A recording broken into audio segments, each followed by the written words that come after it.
Hello everybody and welcome back. A bit of one more action as we're first gonna go a bit through the Nemesis 6 DLC and the patch coming with it, and then we're gonna cast a bit of Warner League. There are obviously concise videos about the two divisions. There will be a concise video, or relatively concise video, about the patch tomorrow. The patch notes are quite long, even though the patch itself isn't changing that much. Yeah, and we're gonna start with the two divisions. If you have any questions, that's what these streams are for. Feel free to hammer them into the chat. I will try to catch them on both chats on YouTube and Twitch.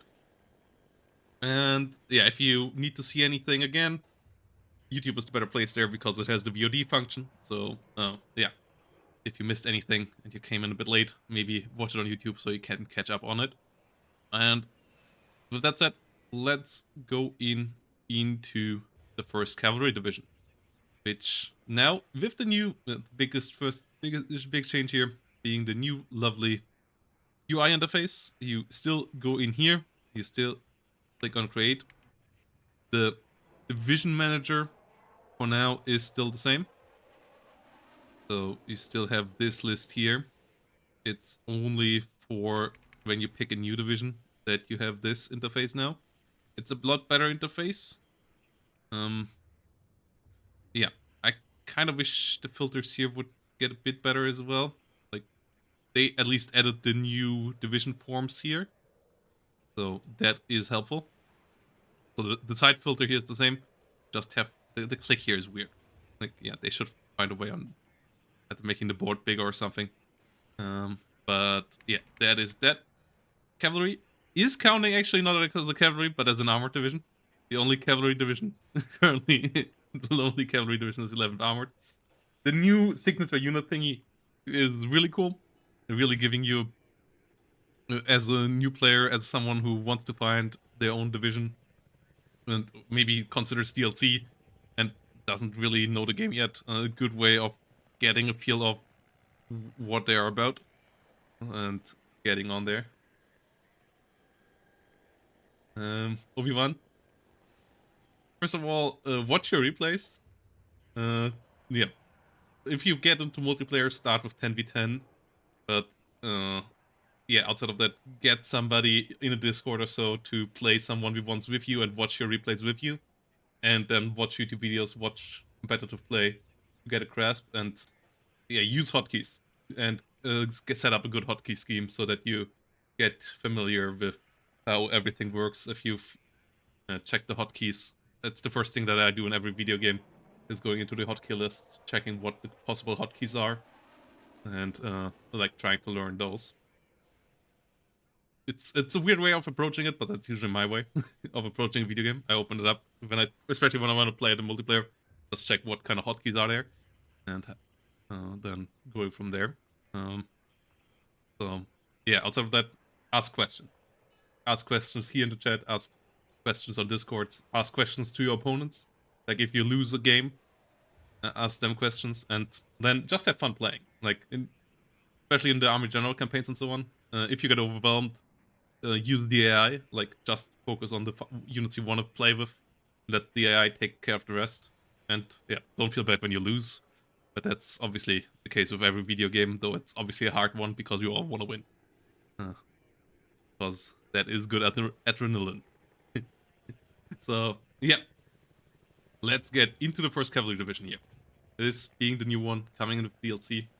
Also, don't buy DLC until there's enough gameplay hours in the base game, and there's a good choice for each gameplay style in the base game. Basically, you don't have to buy DLC until you really realize that this game is for you and that you want to stick with this game.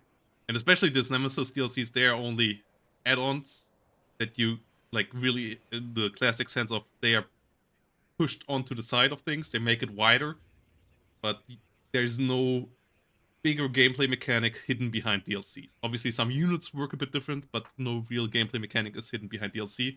So only buy DLCs if you guys really have enough of the base game and played it enough, or you really want the stuff in it. Don't just buy it for the completionist feeling of you in you, or because you feel like you need it to compete.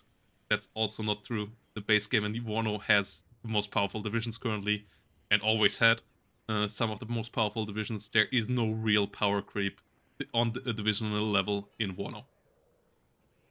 And hey, hello there, Stahl and Ryan. So this is not a Panzerhaubitze. This is an M109. But cut to the chassis of the artillery, the Paladin gun, but as a supply truck. So that is pretty cool. Like, if you have a look on the artillery, that's basically the same chassis here. But obviously, it's a bit different on the box on the top. I can see why you come on to Panzerhaubitze there on. Yeah, but yeah, the chassis here coming in as a supply truck, 1000 supply. The scaling, it seems a bit different.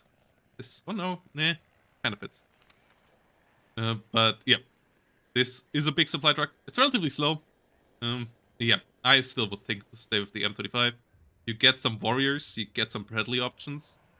They are surprisingly affordable. You get 6 reloads here with ITOs. Hey Obi-Wan, thanks for the follow. You get UH-60A EO helicopters. And you get field supply points with the big supply. Obviously only for team games. Yeah, usually you should stick with the classic supply options. The UH helicopter supply can be quite nice, so having that as an option is nice. No 3 availability CV is a bit annoying here, especially as slots in general are a tough thing to manage in this division. Let's start building a deck here whilst we're going along. Let's start with this, because the 3-cost slots are evil. And infantry tab obviously is the super limited factor here. Yeah, there is only 5. 3 of them are really expensive. I promised the Sultan isn't... Well, oh yeah, I mean... Yeah, right. No Sultan here, true. They got all destroyed on the retreat ground. They all got destroyed on the retreat. 3rd armor didn't make it.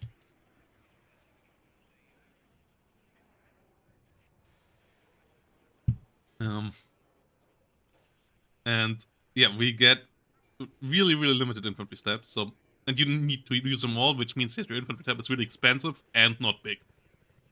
But what you get in it is pretty good. 50 cal and 7.6mm you might be able to fit one of those in, but likely not.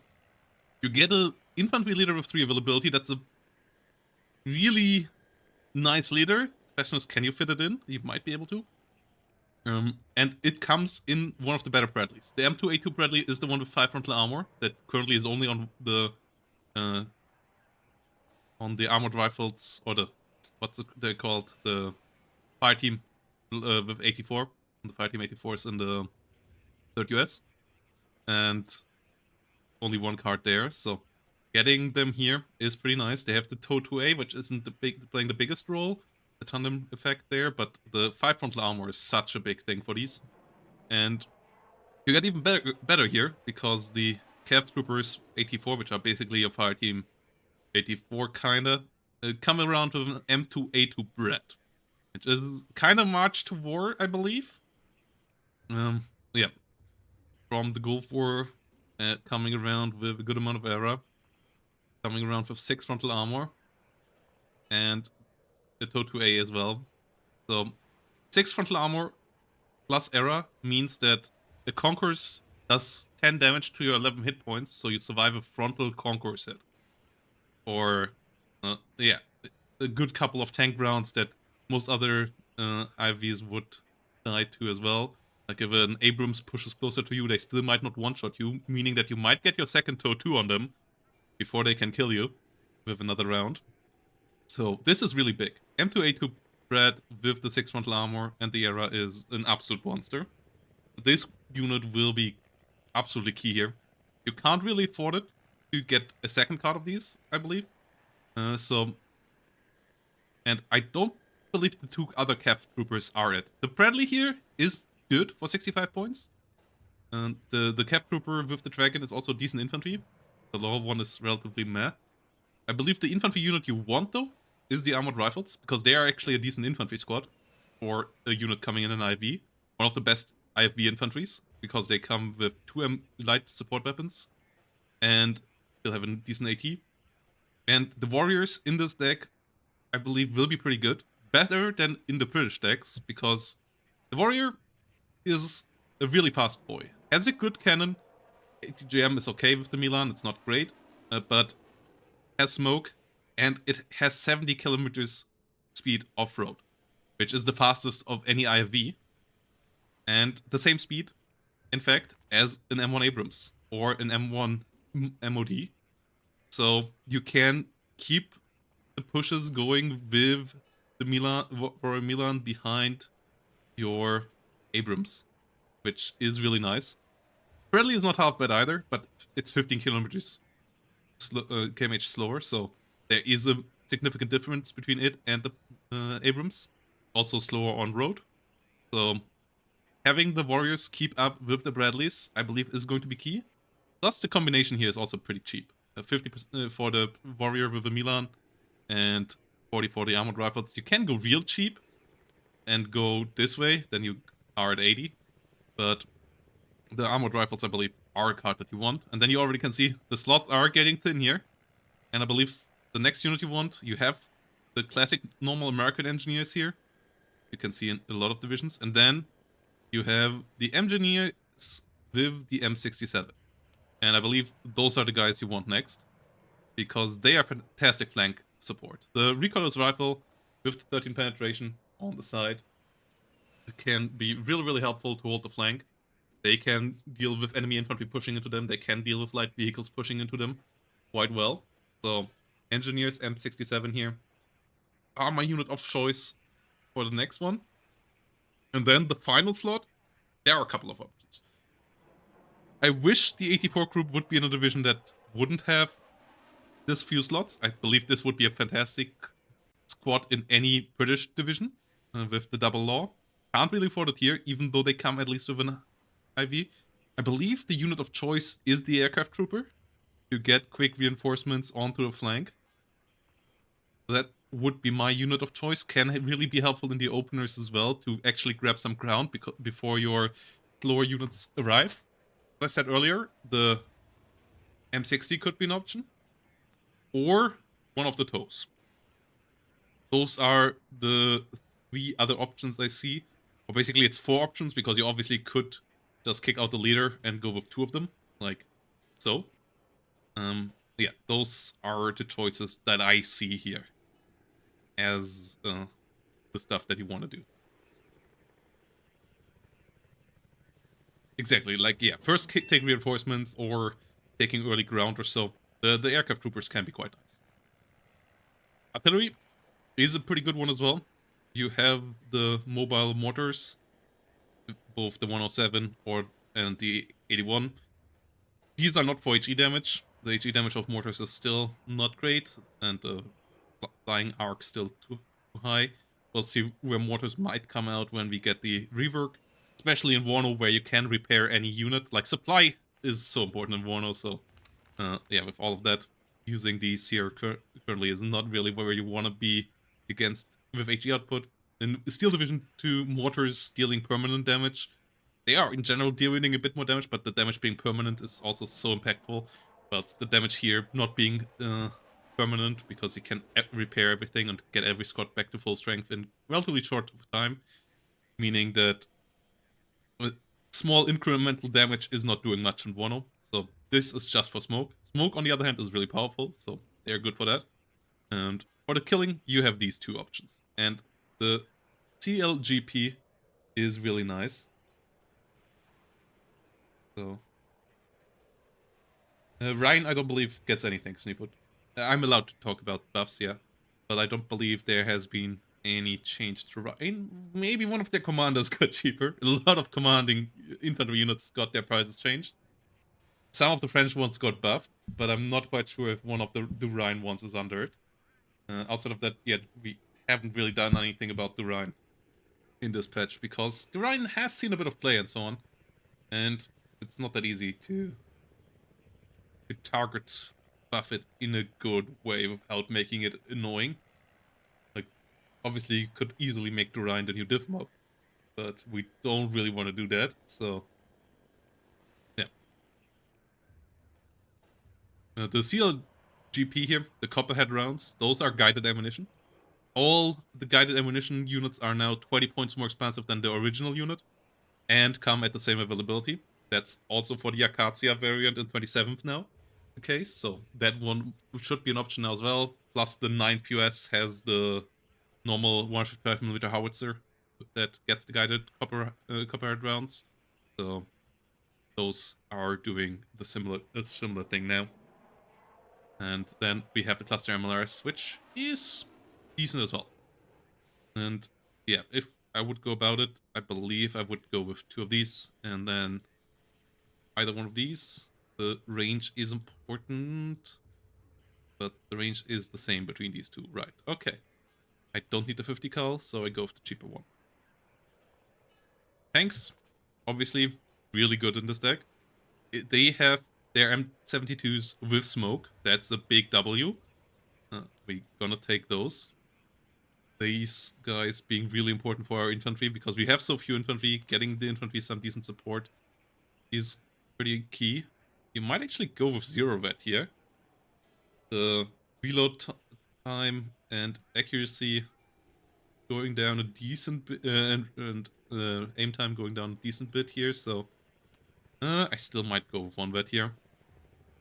The M901 are pretty good as well, but we have enough Bradleys around with ATGMs that I'm not sure you really need them. Could be still good on the flank. The key part of this unit is their new tank, the M1 MOD, coming around. Hey Tankle, hey Timon, thanks for the raid.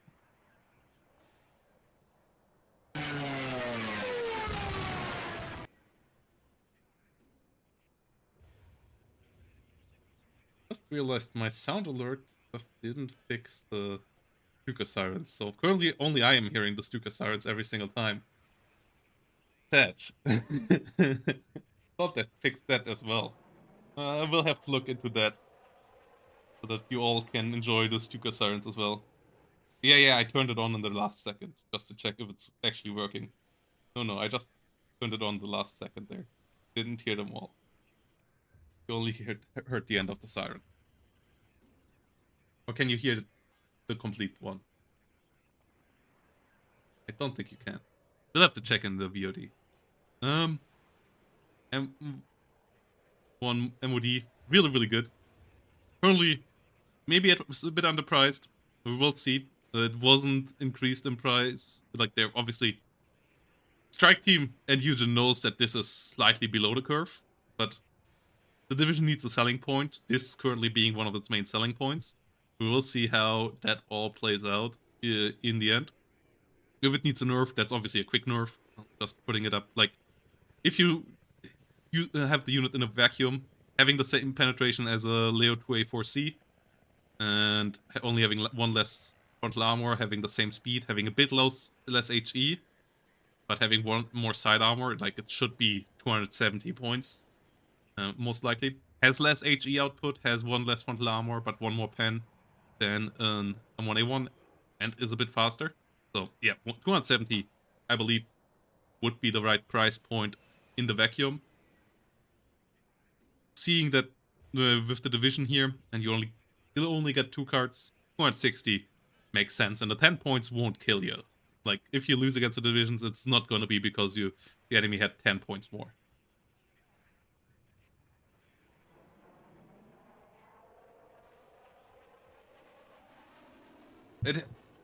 Yeah, but not more. I was comparing it to an M1A1, and compared to an Leo, it's on a similar level, yeah.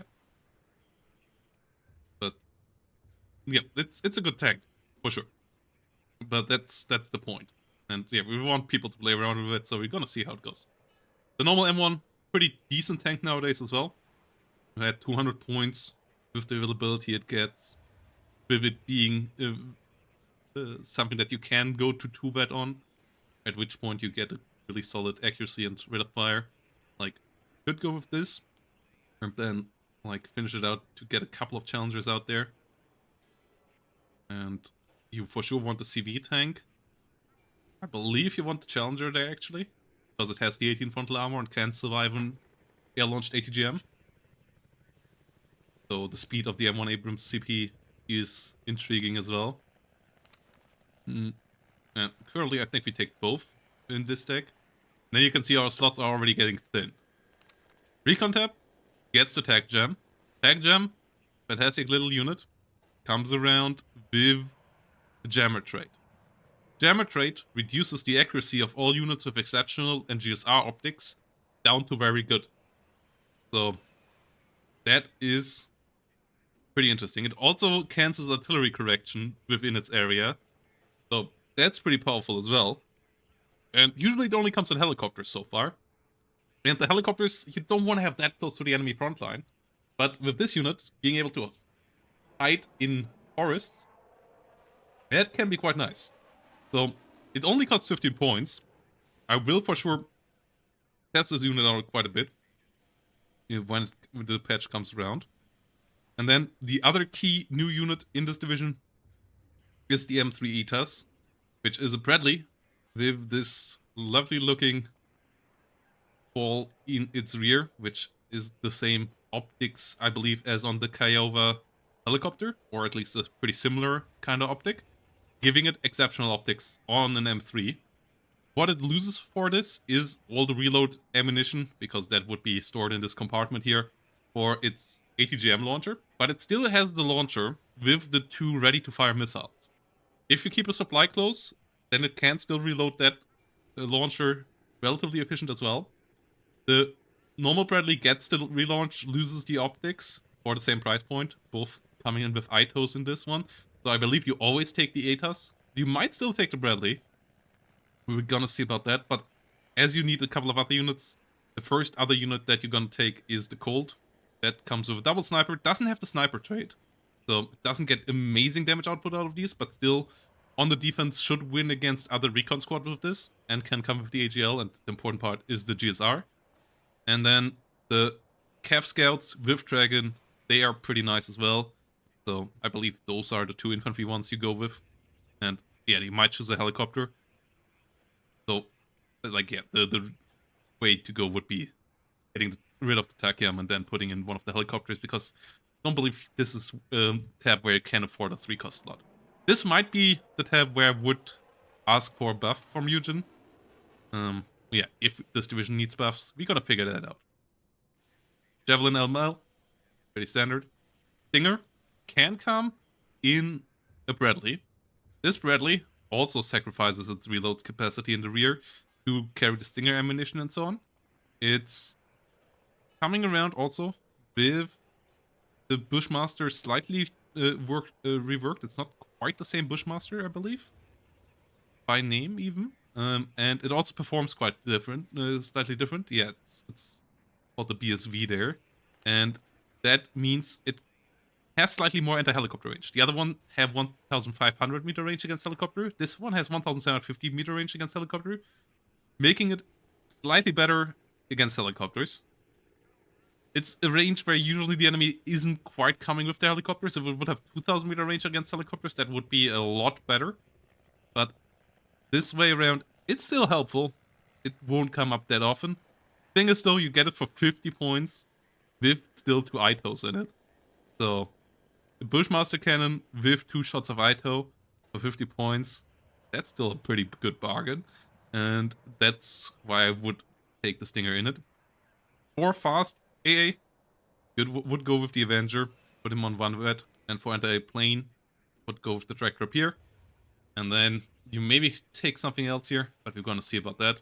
Here, you get the good Apache with the missiles, and the rockets on the side. And then Cobras as well. And yeah, that's a choice here. I usually, I guess, would go like this. You could obviously go for double Apache or double Cobra as well. Both have their strengths and weaknesses, both solid helicopters. And then we come to the air tab, where we have a new kind of drone. This is not a recon drone. This thing doesn't spot normal ground units. It instead has the electronic warfare trait. It reveals enemy radar AA with its just like a normal seaplane would. So it can be really helpful in combination with your Copperhead rounds to find enemy radar AA. And it gives extra ECM, extra reduction of enemy accuracy for the other planes around it. That in a big radius, and with it being a slow drone, you can micro it quite well and decide where it goes. Plus, I believe the same limitations of targeting that are in place for other drones, meaning that radar AA can't shoot at it, do apply here as well. So I'm not quite sure if that's the case, actually. I kind of missed that. If any other strike team members are and could confirm that, that would be great. And yeah.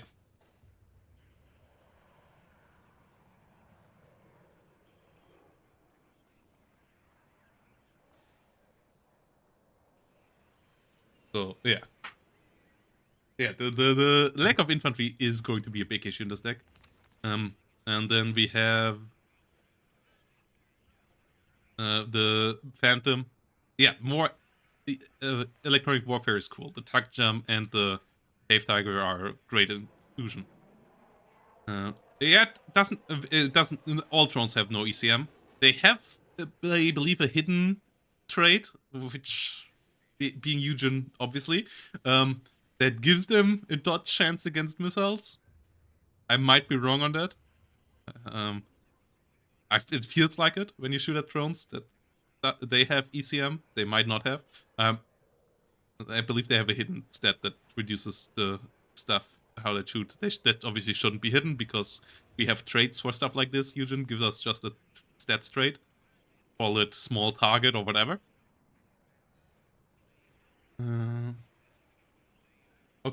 Okay, they might have removed that. Yeah, I'm not sure. But yeah, A10 coming around here. F-16 cluster, the one with the 2 small cluster bombs.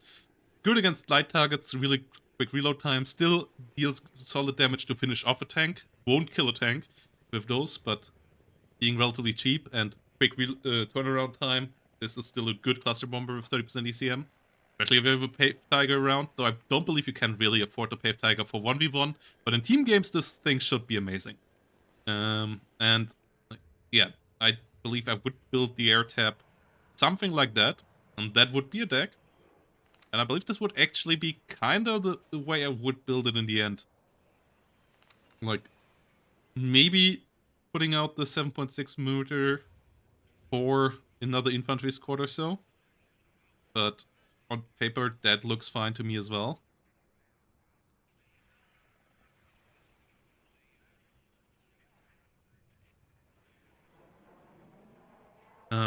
Yeah, max red Bradleys could make sense. So you still need to go over the 40-minute. So I don't believe you quite can afford it. Like, max red Bradleys are pretty powerful. In team games, I would go like this with this deck. And maybe even switch this out for another Brad and just not go anywhere close to a forest. Obviously, that's team games, though. For a balanced around 1v1 game, I would build it like that. And yeah, this tank tap looks pretty decent to me as well. It has the numbers, has the firepower. The M1 MOD you absolutely should take. As I said, the tuck jump is still something I have to quite figure out, but it's so cheap. And the jammer trade is actually quite nice, so this still should go around. And the 2 recon units here give you a bit of fighting power against other recon infantry as well. This could be an option here too. It has 6 availability, and you can bring it in a Humvee. So this is another fighting infantry squad actually.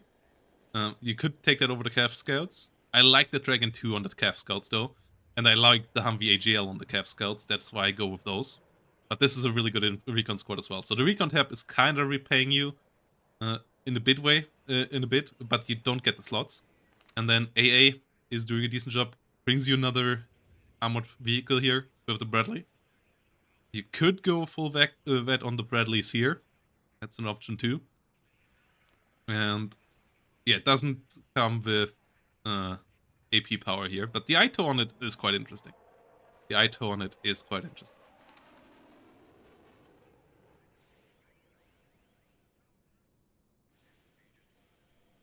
believe with this deck, because you don't have any forward deployment and you don't have any easy way of finishing the game early, I believe you have to go for the 40-minute. You don't have to do it with every deck. With this deck here, you have, because you don't have any early game advantage. you still need to play normal with this deck. Like, this deck has some fancy toys, it has nothing that can just win you the early game. So, yeah, you have to have enough stuff for going to the 40 minutes. Okay. Let's move on to the other division.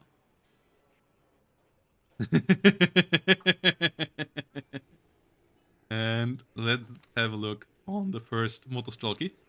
A division that I'm really quite excited for to play. This division actually is down my alley. I like the mix of units here just feels really like what I want to see from a Soviet deck. I really enjoyed 157th. So this deck here coming around with the stuff we're gonna see here, it really makes me excited. I like 157th. I believe I will like this one. We start in Logistics tab, which is relatively limited, but you get 3 availability leaders. That's a big plus. So yeah, only 2 supply options here, Ural and Balajor. Ural and Gus, and you take both together with the Balajor. And that's just easy. This one here, more for infantry and light AA. And this one here. And this one here, more for tanks, tank repairs, artillery, reload, and big AA. So you don't really have big AA. So artillery and tank repair. And infantry tab, really good one in the choices that you get. Slots get a bit expensive on the end. If this division needs a buff, the easiest way to buff it is just getting 1 3 cost into a 2 cost slot here. With the nerfs to Plamias, I actually would be on the caution side if they're actually that good anymore. Because they both got a slight price nerf and a slight damage nerf and are easier to see, so kinda tackled in 3 ways. All of them relatively slight. 5-point price change wouldn't have killed them. The small damage reduction in that their salvo length now is 4 instead of 5. They have slightly less HE, I believe. That won't kill them either. Together, it might kill them. We will see. The unit that you for sure want is the classic Motostralky RPG-22. They are still fantastic. Still get the normal Motostralky, but they come in the normal BMP ones. The first time that we get a non-Rajvetka... no, we are right. We already have a good couple. I always thought they were coming as Rajvetka, but now the 17th and the 157th get them as well. Right. BMP ones for the Soviets. I always thought they were Rajvetka in those decks. I said that in my YouTube video for tomorrow. If you see that in my video tomorrow, just be like, Protoss, you're such a dummy. Yeah, BMP ones. Coming around here. They are pretty good in all the other decks. They are pretty decent here as well. If I got one with the smoke, is interesting though. And the RPG 7 VS here getting away by having 2 less damage. 5 points cheaper. That's a good thing. Like, this is still a good RPG. And yeah, getting the 5 points away with 5 points price reduction there is quite nice. And then we have the Motostralky Medis and the normal Motostralky in PTR 60 PV. Those are pretty pricey. 30 points for only 1 frontal armor. But it has a brethren in this deck. In the PA, which is an older variant. Doesn't have the turret yet in the front. It has a Dushka instead. And it is reservist. But it is 10 points cheaper for that. And this is an 8 hit point vehicle with armor for 20 points with a heavy MG. That is quite nice. And the reservist coming in it are pretty solid as well. They got nerfed here a bit, but they're still decent. And the reservisti SVD, getting an SVD here, and an RPG-22. It's not an RPG-18, it's an RPG-22, which is a decent launcher. That's quite good as well. So I believe you want to get these guys and bring them in the BTR PA. The military police here is pretty bad, so you don't take that. You could get another BMP2 out of the Machiki card. A bit of a sneaky BMP2, second BMP2 card here. But what you also can do is getting your Fagots and Conquerors in the BTR 60 PA. So that's nice as well. Getting a couple more of those. And yeah, the 3 cost slot here does hurt a bit for the superior RPO. Artillery, really classic Soviet stuff. Get your Akatsias, you get your mortars, you leave it at that. Might want to get them a truck. Like, really, this is the condensed artillery tab. Yeah. But with only 2 cards, you're still fine. Like, and the Reservisti don't need a military police. Like, it would be nice, but it's not a necessity for them. And as you don't get any Reservisti in the tank tab and so on, like, getting the vehicle here is not really getting anything extra. Yeah, no instructor unit here either, but it's not an instructing division, so yeah. This is fine. Like, the Reservisti do it fine on their own. Reservist trade in modern interpretation, where it's not a complete disaster anymore, and being able to bring these guys at 1 vet, the Reservisti doing fine on their own. Artillery, yeah, we talked about. Tank tab, interesting one. We get the normal BRDM 2 Conquerors, which are always amazing. Always good. Good stealth on these guys with the high speed off-road. Combining, making them a really dangerous little ambush unit. The 5 ready to fire ATGMs is good too. Price point, fair too. So that is nice. You get a Rapira, and you get its bigger brethren. And I'm not sure if the bigger brethren is actually better. But it's not a bigger brethren, it's just the fancier one. Because it gets a better sight and gets a bit of better fire control. But the fire control has no impact on the ATGM. The ATGM Bastion missile is still the same. The difference is only in the main gun. And you usually don't really play the Rapira for its main gun. You usually play it for being a stealthy missile firing that sometimes can use its gun. And 2001 meter range is enough for that usually. Here you get more range. Penetration is the same, so it drops by 1 because of range scaling. And you get better accuracy. You don't get better rate of fire, you get just better range and better accuracy. And I'm not sure if you actually want to use that gun that often on max range. Like, yes, it can be a bit nice against infantry, but there you usually don't want to fire at max range anyway. Or you don't have seldom the case to do so, because... And it still dies to artillery the same way. The weakness is still the same. So, this is going to be interesting. And yeah, the missile is still the same because the missile is just a beam riding missile. So, yeah.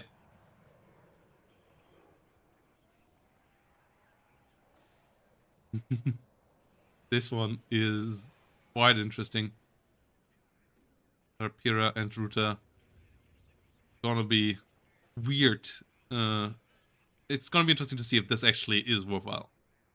If it maybe has to drop 5 points. If it's maybe, like, even if it's only 5 points more expensive, not really worth it, well, then it would be worth it for sure. But, like, yeah, 15 points on paper is the right thing for extra accuracy and extra range, which at the same range means even more accuracy because of range scaling and so on. But in the actual use cases, I don't think you do this. I believe you actually stay with the Rapira. At least the availability is the same, so it's only the price, but yeah, still interesting. So, yeah, we then have the MTLB Storm and its big brethren, the MTLB Storm with the Attacker. I'm not a big fan of the Storm. It was really good in the past when it was cheaper and stuff. The Kokoro is a good missile. The Kokoro is a good, fast-flying missile. Issue is the MTLB itself. The MTLB itself is a terrible chassis. It is super slow, it has no smoke, and that means it can't run away if the enemy is pushing you. And with the Kokon, it usually doesn't finish off the enemy. So the enemy often gets close enough to you to kill you off. With the Attacker, you might not have the same issue. So I believe the Attacker variant is actually quite nice. Both of them are defensive units you never want to push with the MTLBs, because they're just not capable of retreating if anything goes awry. And they only have good mediocre stealth compared to the good stealth of the BRDM. But the Attacker one has 25 penetration with Tandem Round. Tandem Round playing a bit of a role, not the biggest, but the 25 pen is the big part. It's better than the TOW 2. faster flying, longer range, hard-hitting missile. So, that one-shots a lot of things. That will force anything to retreat, basically. That means it's a fantastic thing to control an open field, and nothing can really push into you. Like, even heavy tanks have to be pretty scared of you. So this thing is a win. You absolutely take one card of these. Question is, do you take them on veterancy? You get better accuracy there. You don't really need the stats rest recovery, so I believe actually you stick at 0 veterancy. The 55% accuracy are good enough. The salvo length of 1 is bad. Yeah, exactly. That's why the enemy can get at you between the reloads quite easily with this thing. The suppression is the same, but yeah.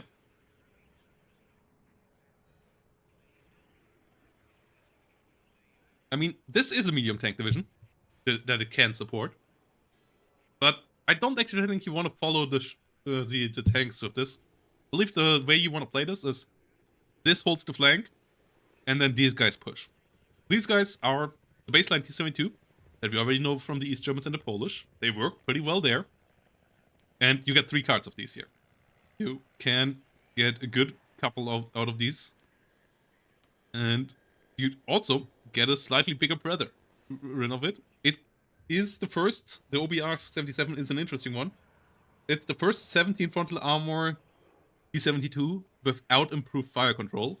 So it still only has the 1,925 meter range. It also has the slightly weaker rounds, meaning instead of the 2A64M, which the modernized T-72s get, it gets only the A46, so it stays at a 19 penetration at 1,925 meter range as well. But 17 frontal armor at 150 points is kind of insane. Like, this thing can tank the front hit of an airplane ATGM at 150 points. So you kind of don't need smoke. Like, there's a lot of things that this thing can just drive into, and the enemy can't do anything about it in a lot of situations. Like, this thing is an absolute beast. You only get 1 card. It's still another tank with, that doesn't give you any smoke. At least your final one does, so. And you really need that card here as well. So, this is how it would start in the tank tab. Could rotate this out for a Ruta or a Rapira. Could also maybe just leave it out to not pay a 3-cost slot. I believe 1 3-cost slot here is worthwhile. I don't think you're going to cover the other 2. Maybe you can come around there as well. Yeah, all T-72s are 55 kmh. But yeah, the T-72s here are quite nice. You might want to push maybe with the storms behind them, but usually you just want to go through an area where the range is relatively short with these T-72s because they need cover anyway. Like, you never push these guys over an open field. They're terrible at that. So, use cover. Or at least use your smoke mortars, and at that point the storm gets useless as well. Recon tab, a good one as well. The power run, I'm not a big fan of. Sig int with a vehicle, it's 25 points. I'm not sure. I still am not good with the Sig int. I know that a couple of people have started to figure it out. I have to test it more. But once more, this is another recon tab where I feel like I can't afford this. I need a Sig int vehicle in a really, really good recon tab division. But they seemingly always come in decks where you only have 4 recon slots or 3 recon slots even. And then you can't afford it. Here you maybe as the 4th unit. But we're gonna see about that. The RDM2s, the unit that might be in the most division, if you count its Polish variant and so on as well, just got buffed. Again, it's down to 35 points and up to 462 instead of 531 availability, which is pretty big. There was a time when this unit dominated the meta. It and the VBL on the French side, which got buffed on the same level because it's basically the same kind of unit. By just being really annoying in the openers. I believe we might be back in the BRDM opener meta. We will see how it goes. I'm a bit annoyed how much buffs the Soviet recon tabs got lately. I feel like that makes airborne decks even weaker. I believe Soviet mech decks are already doing pretty fine, so getting another buff for Soviet mech decks, I am not so sure, but there are some people around who really have a focus on Soviet mech decks, and on paper, compared to other units in a vacuum, this buff makes absolute perfect sense. Gotta see how it breaks out in the gameplay sense. Yeah, I'm currently a bit worried for recon for forward deploy divisions in general. Like 82nd Airborne already is trash. 35th BDV currently feels really trash as well. Like every single time I play against one of them, I just feel pity for my enemy. I feel like the BRDM 2 change might help out with that getting even worse. Yeah, I would be absolutely up for changing this to good. Then we even could get them up to 753. I think the price could stay the same, or make them 30 points and stay with the same availability. I believe these things shouldn't have very good optics. But yeah. Mod coming around next. Don't come in a BMP here. Can come in a BTR PP for 35 points. So you still kind of want them. Rajvetka parry and normal Rajvetka options as well. The BRM 1k you usually still want to have for your tank pushes. Plus it gives you smoke. Like this unit here, more so than the exceptional optics. Like very good optics here are fine enough for you too. But actually having a unit that can smoke for your tanks here, like this is basically a 50 point smoke dispenser for you in this deck. So the BRM 1k card is really big here. And then the last slot might actually be the Taran if you want to test it out. Otherwise, it, I believe, is another recon unit, a recon infantry with the normal Rajvetka here. Or maybe a BRDM if you want to just do a BRDM opener. Yeah, no tank leader here. We will have to find a way of getting another leader unit in here. So that's a bit of an issue. I'm not the biggest fan of this tank leader. Only has 15 frontal armor, so it dies to air ATGMs. It doesn't have smoke. So I believe the leader would have to come in the infantry tab. And this is a pretty decent 3 availability leader, so I actually believe we're gonna go with this. That limits our other options. Osas. Easy. Reuser, Strela, Eagler, Terrible Strela, Preservist. Like in 157 you take it because it's your only man pet. You don't really have any other fantastic options against helicopters. Here, I believe you might take the Eagler. Gonna see about it. Might leave the 2-cost slot open here. And then we come to the helicopter tab. It has 2 new great units in it. We have the Mi-24P with the attackers. And yeah, both of them here coming around. With attacker missiles, 25 penetration. I don't quite remember if this is supposed to have tandem or if it actually makes sense that this one has tandem and the other one doesn't. Like there was some debates. I completely forgot what the outcome was. Yeah, might be hot fixed, might not be hot fixed because it might be correct. So yeah, this is a decent A tab. I love the OSA. The Beusa plus OSA can often do the killing as well because the Beusa does 4 damage. OSA finishes it off. Reliably doing 4 damage and dealing with helicopter is nice as well. Fantastically against helicopter, good against aircraft. So he might even go just double OSA, but having the Beusa being a bit more affordable is nice.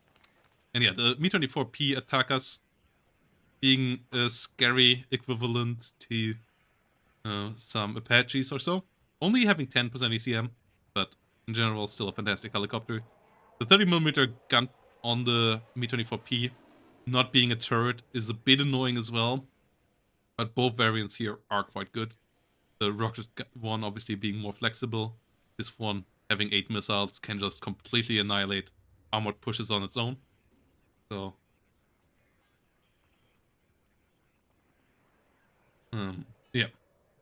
yeah, in general wish that, yeah, like the Soviets should go a bit more with numbers for their recon tabs, whilst the technology should be better on the NATO side of things. You're kind of getting there with the E-Warfare stuff and so on, but like, yeah, the BRDM should just be a spam unit to go around and not have good optics. Very good optics, just a normal good optics unit to throw at the enemy. Couple of units, like the VBL on NATO side obviously should be the same, but yeah, like, and then maybe buff up good optics a slight bit. but that's another thing. And then we come to the air tap, which is pretty beautiful. I like this air tap. Su-17s are fantastic units, and you get good loadouts here. Rocket 1 is a bit weak. The 122mm rockets are okay, but yeah. So, then you have Cluster, and then you have HE, both good. And then you have this beautiful beast. You never use it in 1v1. You might use it in team games. As this is an electronic warfare Yak 28 PP. Yak 28 being a super old plane design at this time period. And yeah, this one being reworked because it isn't really frontline ready per se, but it has a decent amount of space. So putting an electronic warfare suit in it makes sense. And yeah, Yak 28 here coming around with the electronic warfare in the front and bringing around that good 60% seat. So that goes pretty hard as well. And then we have the MiG-25 PD coming around too here as an interceptor for the first time. We have a couple of MiG-25s already, but those are bombers. I actually have to check. I believe the MiG-25 speed in the other deck is relatively fast nowadays as well, yeah, but it's not quite the same. Exactly. The fighter one is a bit faster. Obviously, flying a bit with heavy things under your wings with a MiG-25 might kill your wings, so it makes sense to be a bit careful there. And yeah, this one brings big missiles. So, and yeah, the MiG-25 has 2 long-range missiles with 8 damage. It's not insanely long missile range like the MiG-31s with the, what's it called again? The R-33s, right? And the the F-14s obviously will have, with the Phoenix missiles, will have longer range as well. But the MiG-25 here, nonetheless, with 2 R-40s, firing tandem long-range missiles with decent accuracy, weight a good bit better than what you get, for example, on the Su-15 as well. And being really fast here, that is an interesting one. And the 8 damage on it is really, really big as well, because that means you can one-shot MiG-21s, you can one-shot Harriers and F-5s, like all those older generation jets with 8 hit points, they just one-shot die to this. So, MiG-25 is really scary. Can't do anything against helicopters. Only has 10% ECM, so if it gets fired upon on its own, it has a good chance of dying eventually as well. But in general, this is a really solid little unit. Now we have to build the deck again a bit. Real quick. Add one of these. Add one of these. Add one of these. One of these. These. One of these, I believe. Don't think I miss anything. We'll see. Artillery. Let's see, I have one vet. Because the accuracy and the time between shots so that your second shot lands faster is so key. Aim time and reload time really helpful as well to make them more cost efficient. And we had this, this,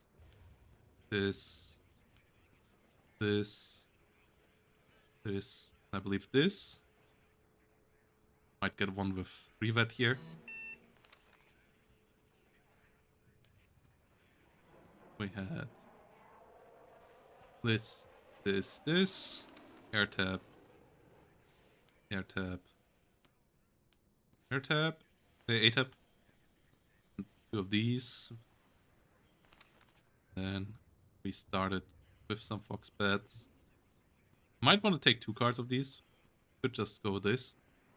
I believe I'm missing one of these here. Maybe not. Not quite sure. But yeah, the MiG-25s here pretty good.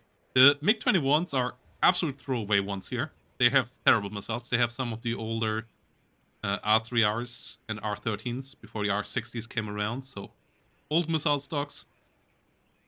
Everybody who has used those missiles here in War Thunder knows that they are really annoying to use.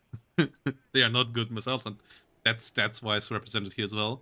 Like, this is a guided missile with really low range, by far the lowest ranged uh, semi-active radar missile that we have, with bad accuracy on that range as well. Range scaling doesn't really help you, and the R13M has terrible range and pretty bad accuracy. At least both have 5 damage, because they're pretty decently big. And I believe it's the same as Cocon. I might actually be wrong. I've used it actually, but I'm not quite sure. It's fast. Not quite sure how fast it is. Attacker.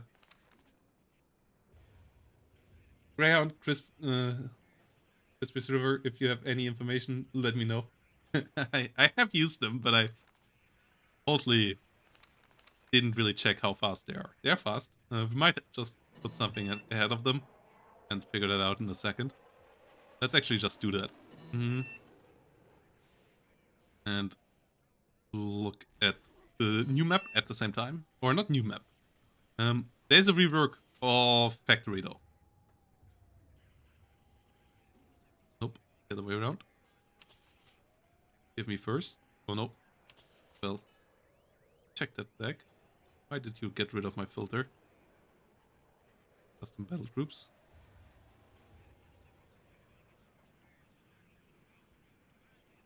Oh, I had the other deck here as well. Okay.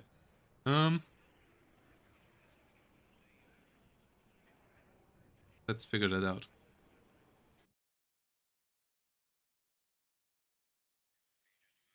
Yeah, I believe it's just a bigger warhead Cocon, so I believe it should be Cocon speed. What do you mean with patch notes, Honey Senpai? When we're gonna talk about them, or when are they gonna be revealed? Because if you're asking about the second thing, they're always gonna be revealed with the unit launch. Eugen doesn't allow them to be showed before the launch. Regarding talking, we're gonna talk about them in a second. And we're basically starting now, because one thing that got changed to this lovely map of Factory, that both affects the 10v10 variant and the 1v1 variant, is this silo being added. Eugen did rework the map a bit and added a silo to balance this really powerful silo on the other side. So both sides of the map now have a beautiful silo to use for their recon units. So that's a nice balance change. Then, for the 1v1 variant, they cut a bit on the sides. So the playable area is a bit smaller.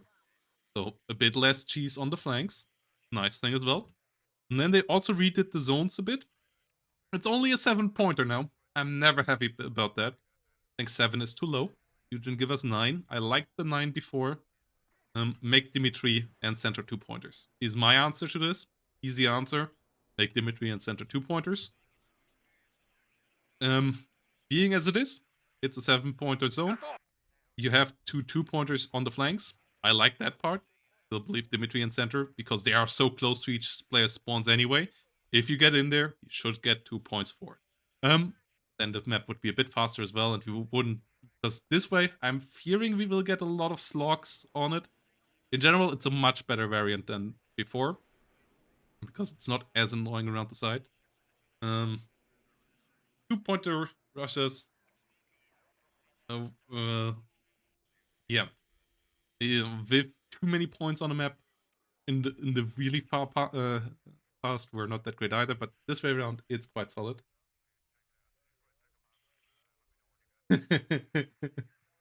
Teamman for the first time.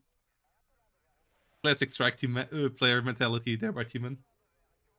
Yeah, the issue is that the 2-pointers here are missing now, or they should leave a 1-pointer here and here.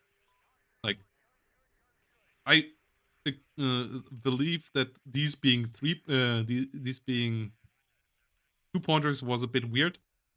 These being 2-pointers makes more sense. But yeah, there needs to be a bit more points on this map. Could even make Boris 2 points. So I don't think that would make sense. Then center and Dimitri would be completely pointless. I believe these two should be 2-pointers.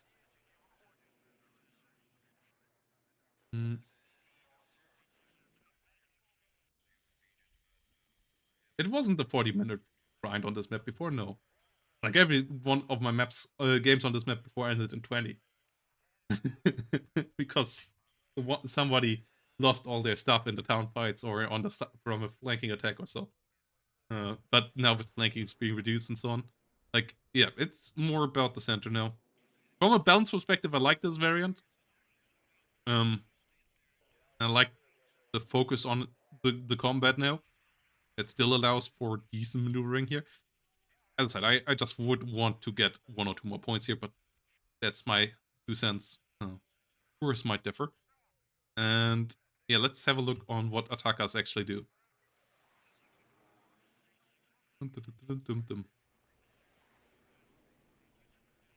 Нас всегда ждут с надеждой.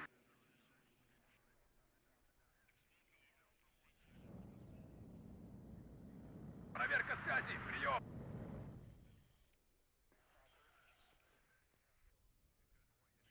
Лучше потерять невесту, чем обороты несущего. God damn me, 14 so slow.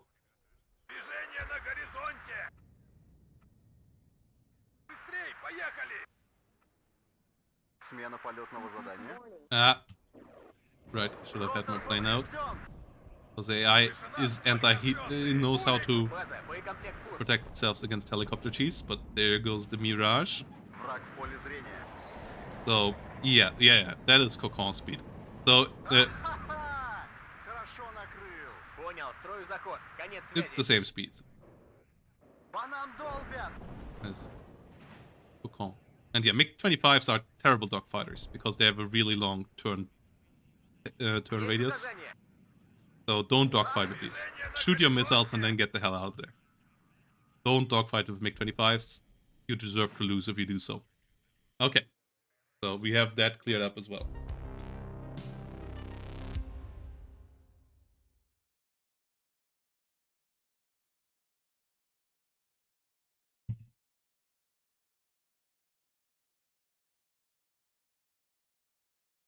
Yeah. So, yeah, this losing to the AI, ruining my win record. But let's talk a bit about the patch. Most important part about the patch is the grenade launcher meta is kind of over now as well. We will see how weak they are now. If they are really bad now, I don't believe they are. But I believe you don't pick them in every division. The changes are that all the grenade launcher teams got 5 points more expensive. For example, the Luck 40 team now 45 points. They lost... The salvo length got cut by 1, so the salvo length is now 4 instead of 5. And I believe they lost a bit of HE, so I might be wrong on that part. I don't quite get how to interpret the patch note there. I for sure know they got a bit nerfed, but I'm not quite sure if it's just the salvo length or slight bit of HE as well. So yeah, they lost 0.1 HE, I believe, as well. Yeah.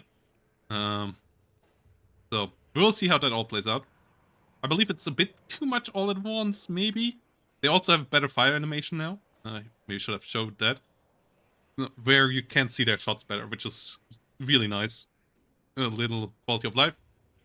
Because before they were super hard to spot. And then we have a lot of leader price changes. A lot of infantry leaders got their price changed. I'm not going to show that all now.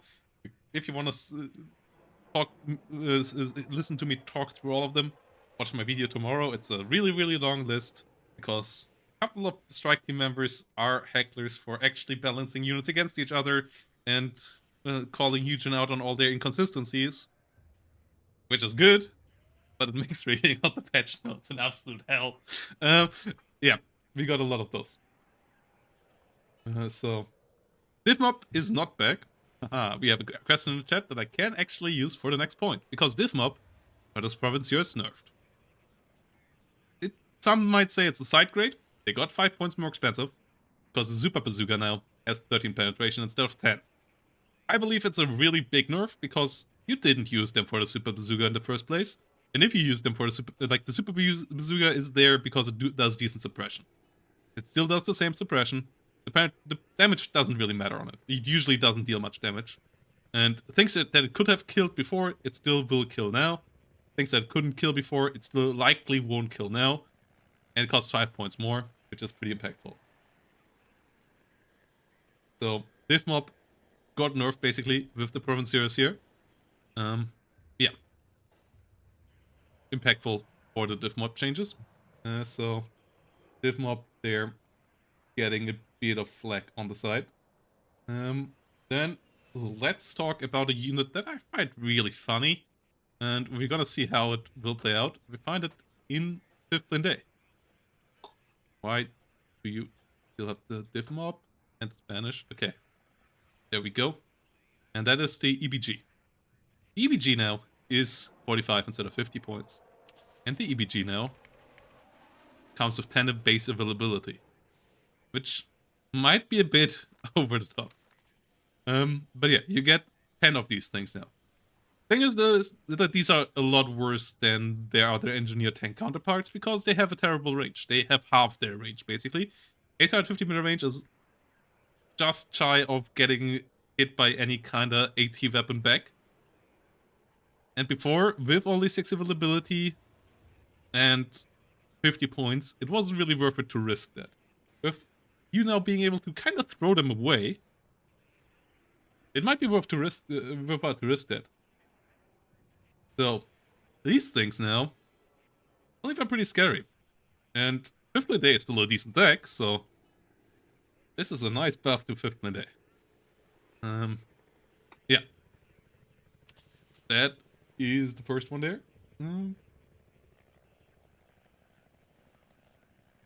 We move this over now. And we're talking about...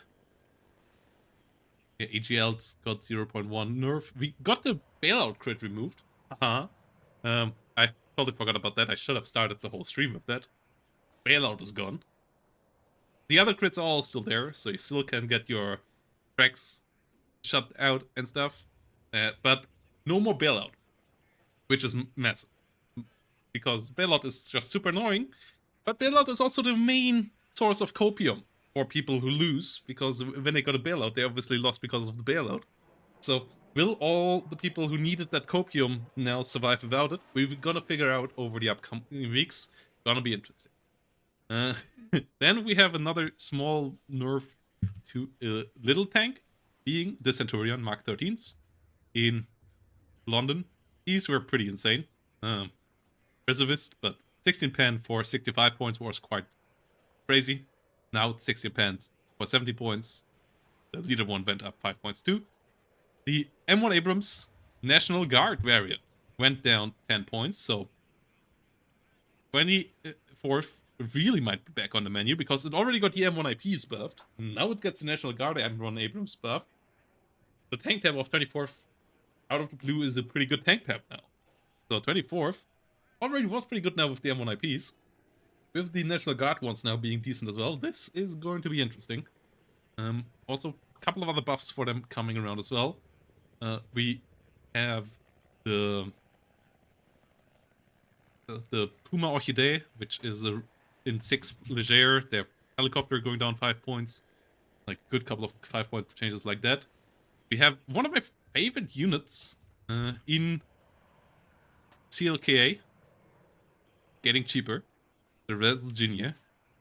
My CLKA deck currently doesn't use them. I considered using them before. I had fun using them before. I will put them back into my deck now. Because these guys now cost 25 points. And they come at 12 availability. They went down 5 points. They went up 3 availability. They are an 8-man squad.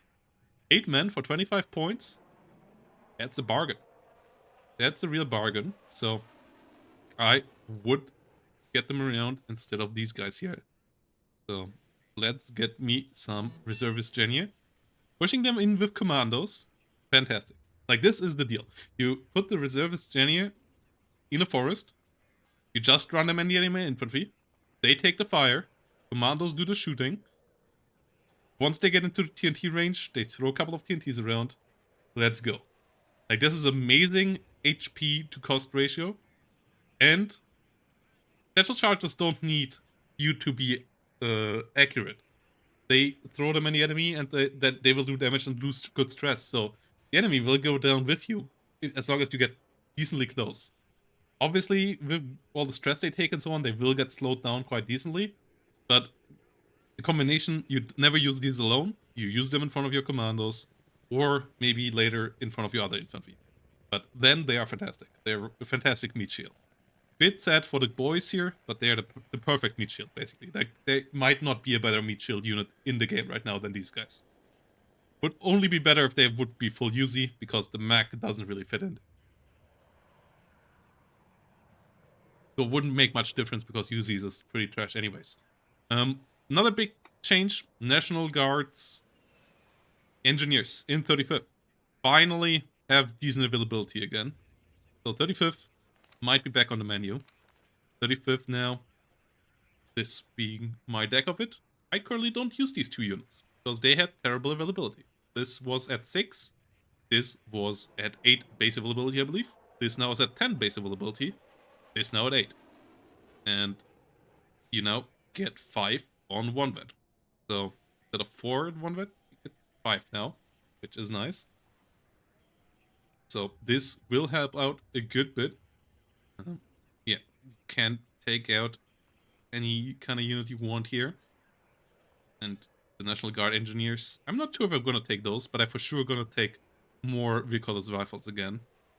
I might just take out these guys here for it.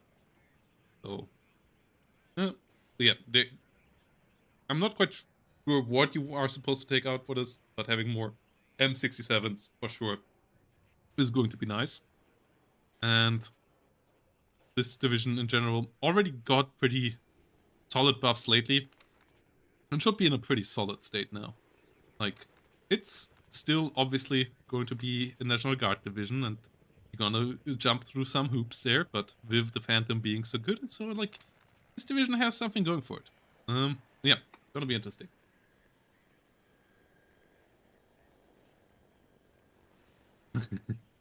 And yeah, Provinciers got nerfed.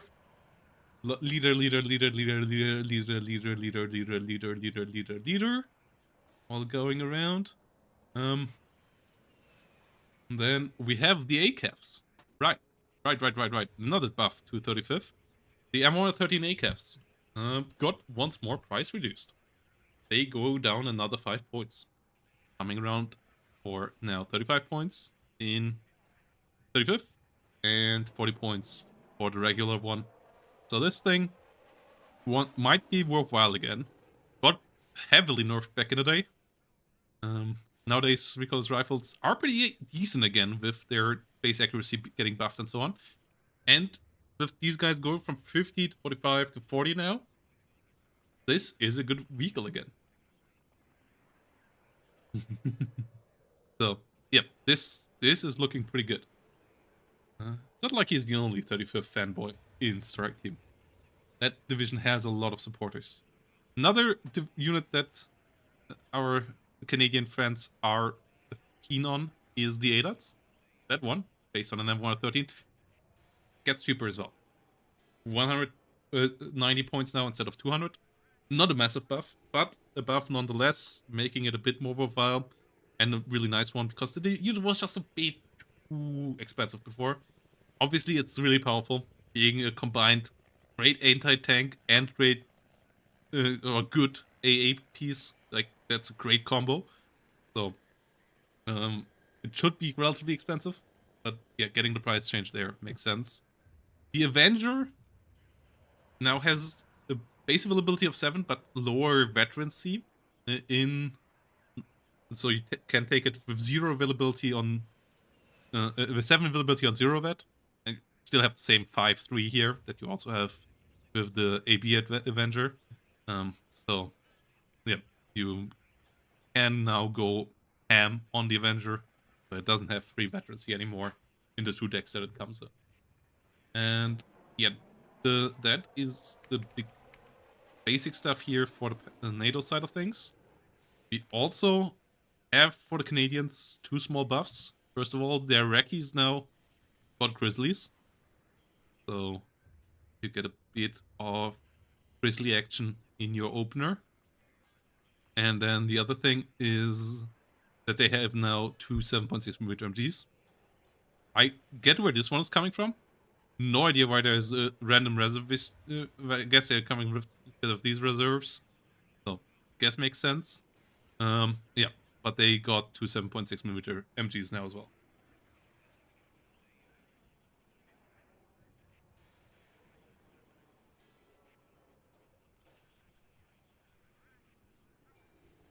The gun has aircraft range on the Avenger now. Oh, right. Lol, that's kind of funny. Oh boy, that's actually quite big though. Like, the anti-aircraft is just for lol. The anti-helicopter is actually kind of nice. Actually, it's not that big. It has lower anti-ground range now, right?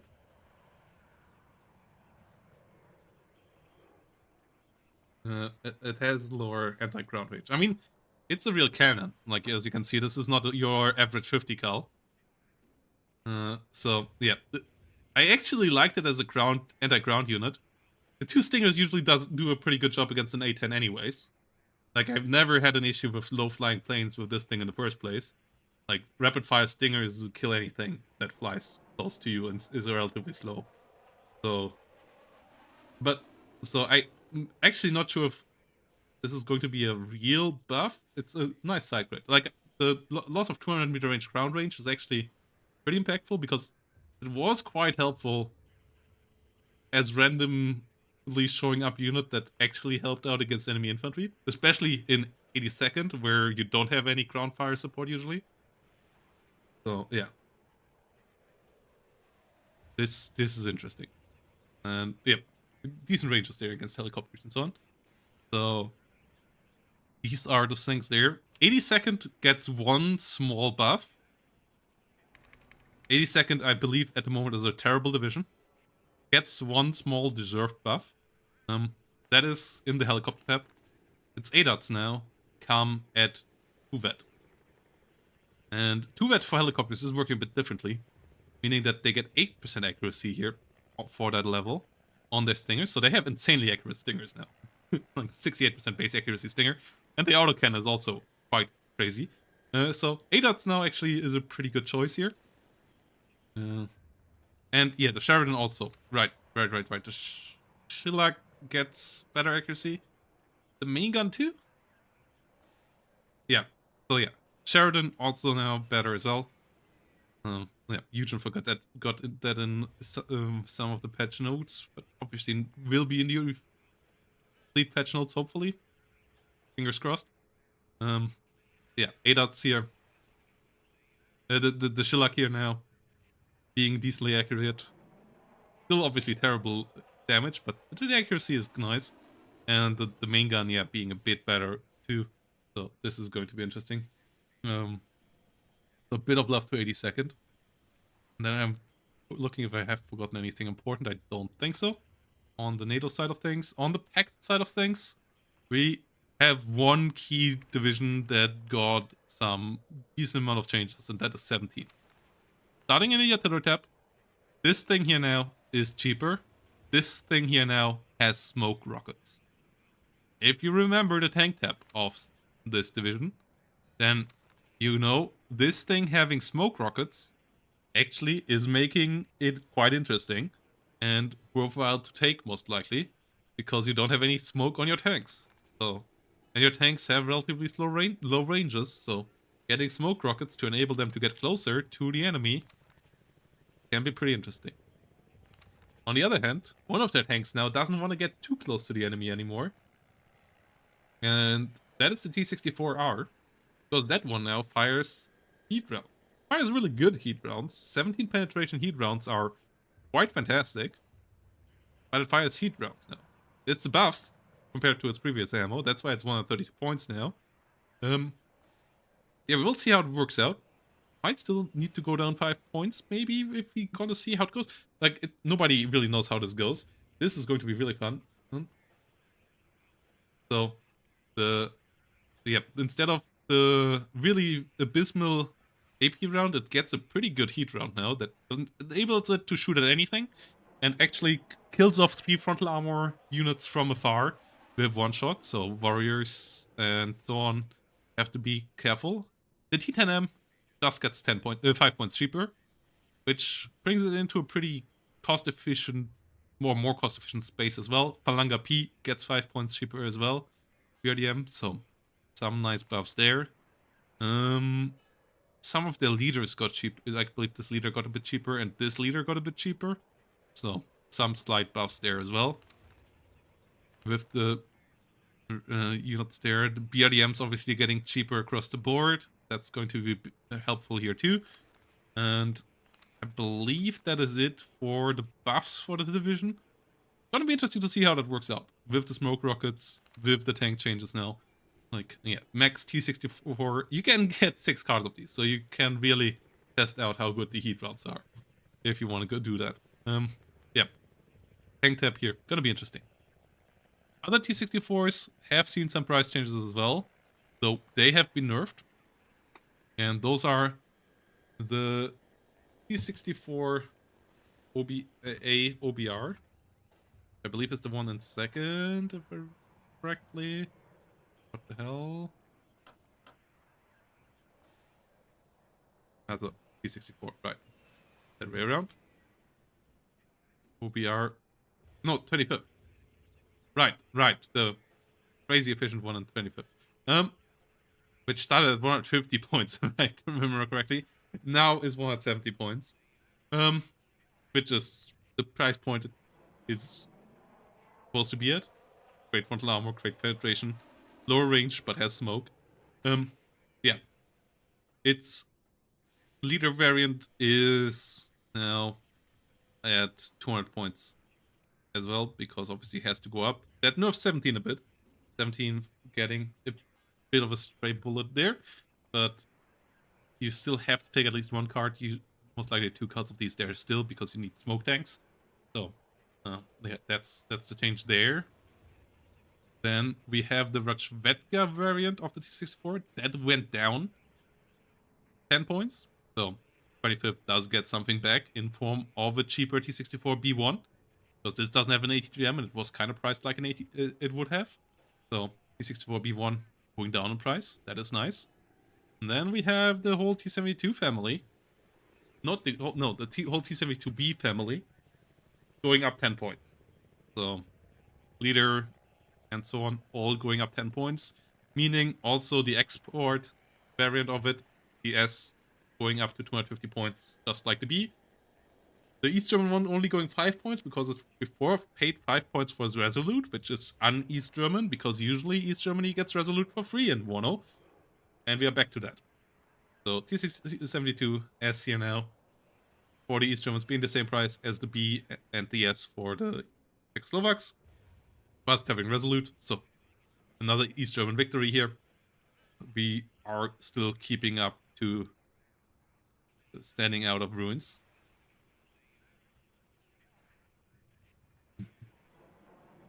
Yeah, so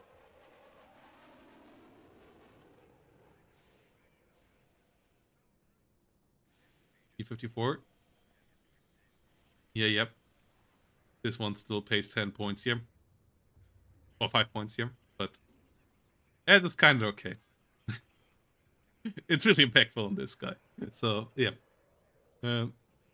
It's in general weird that East Germany just gets it for free on everything. I would be fine with paying the extra 5 points on a good couple of things there. Not on the infantry. I think on the infantry, it being for free makes sense. On the vehicles, especially as in the T672 art, the 5-point difference is not that much, but Resolute can play quite a big role.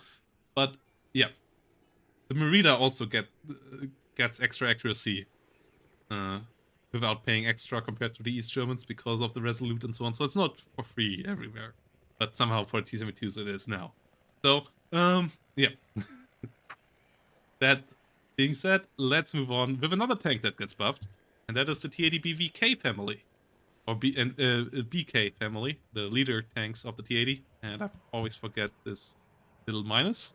So the T80 BVK and BV were before priced as if they had the same ATGM as the BV and the B. They don't have the Cobra though. So now they got reduced in price by 15 points each, going from 300 to 285 and from 285 to 270. So the TK is now a worthwhile unit. Skate without bailout and with buffed TADBVKs will be able to go absolutely ham with 119th again. If he decides to pick that division up again, run if you see him. He will massacre us all again. Yeah, the Cobra also gets a 5% buff. So that's quite nice as well. And then on the other side of things, because somebody already starts complaining about the evil 79th. 79th catches some nerfs as well, because they obviously deserve so, because they are a really powerful division at the moment. And that being the SU-24, M Cluster 2, going up to 265 points. 25 points increase, absolutely deserved. This plane on 240 points was absurd. Now it costs a bit more than a minute of income. Not much more. Could argue that it could even go 10 points more up with how powerful it is. But it is around the ballpark where it should be now. So that's an important nerf here, especially to the 79th, which already is pretty powerful. And then 79th also has an interesting little change to its infantry tab, because all its Motostrelkis lose their truck availability as an option. Full Machiki as well.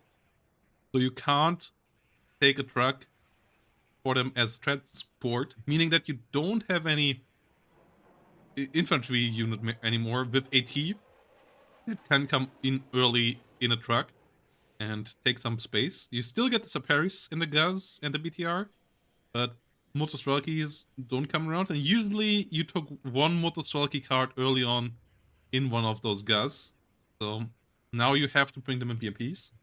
That is a nerf in the choices and also in kind of how the speed how this division plays. You still get Business GRU. Modradjetka can't come in a truck either. So, yeah, you still obviously get the normal Modradjetka here, but you have to play a bit around that. So, that is going to be interesting. Yeah, I mean, tornadoes and so on, like 2nd Panzer Grenadier and Co. catch us all the time as well. Yeah, 79th. Yeah, we always nerf it a bit. We buff it a bit. But yeah. Also, obviously, I just used the plot point of your comment, aim juicy to move on to the whole thing.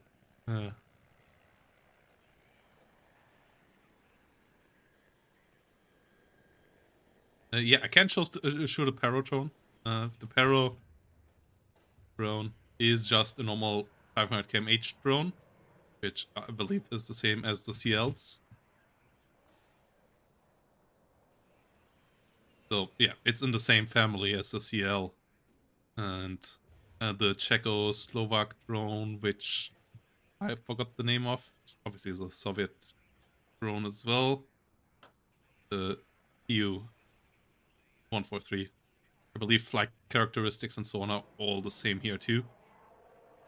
Yeah, wish there would be slight differences here as well. Obviously, you don't have to model them exactly with the, but like I wished, for example, the CL 284 would be having a more endurance than the CL 89. Like that, there's no difference between these two, but this one is basically is a way better variant of this. This is a way older variant. Like if this would have 180 seconds autonomy but cost 80 points or so, like, or 90 points, like something like that would be cool. Yes, the all of them now come at the same availability. 27th now gets the S2 3M ones at 20 points. Like this is now the standard for all guided ammunition. variants of they are 20 points more expensive than their base variant come at the same availability. So the 2S3M1 come at 230 now instead of 210, which I believe is a good price difference. Maybe it's a bit too cheap. We're gonna figure that out. Before, this was never used. So now it should be used, and we're gonna figure out how good it is. If it needs 5 points or 10 points more, we're gonna see. But yeah.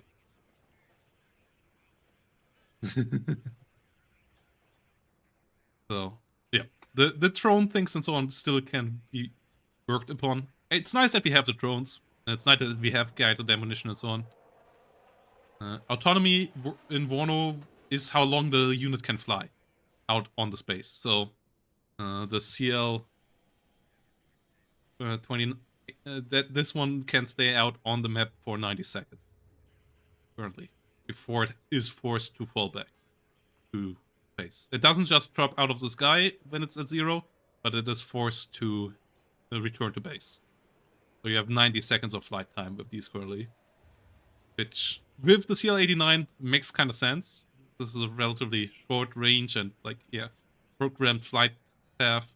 Like the perfect dream of mine would be that you can't give orders to these guys once they're out. You have to like pre-program their flight path basically, tell them, yeah, go there, there, there, there, and then they return. But yeah, the easier thing to implement would just be making slight differences in autonomy and speed. So yeah. 6 yaw nerf. What again are you on about?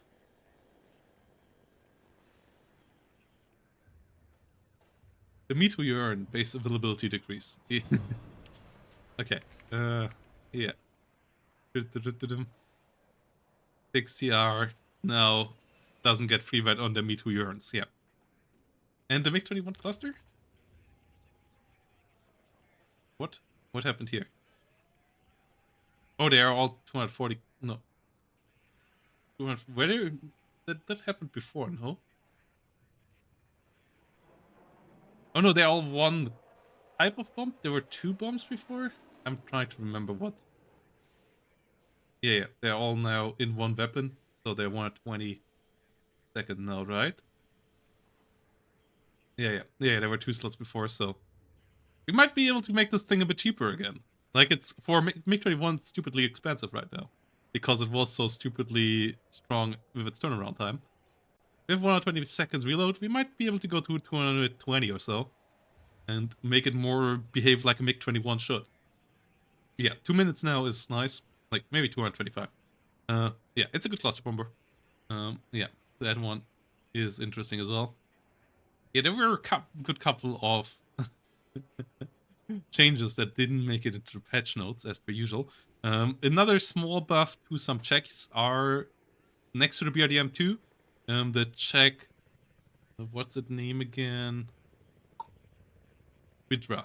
The Vidra little recon unit now has the better availability of 642 as well. It still has the good optics, which it should have, which the BRDM should have as well. Yeah, has the recoilless rifle. Like, this thing being good optics, this is how the BRDM should be as well. Yeah. Being better availability makes it maybe worthwhile bringing in 303 and maybe in second as well. More so in 303, I believe.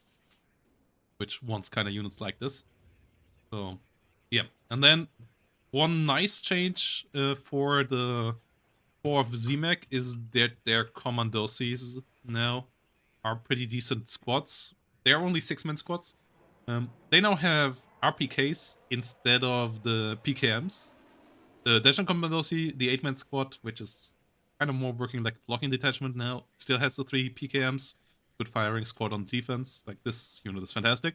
The Commandosi with only 6 men and smoke, which usually leans to you wanting to push. Like, that played against the PKMs.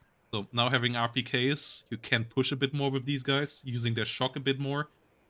Because light support weapons can be fired on the move. Medium machine guns can't be fired on the move. So these weapons are way better on units that want to move around. And yeah, this unit is now better at that. So slightly less damage output than the PKMs when stationary. but it could be better damage output when moving. So one of those sees now. That's a cool little change. And yeah, I believe that is most of it. And I just, yeah, with the comments realized that I will have to do a bit of editing on my video for tomorrow. Because, I knew that there were some changes missing. I didn't quite remember which ones. I will have to edit a couple of those in.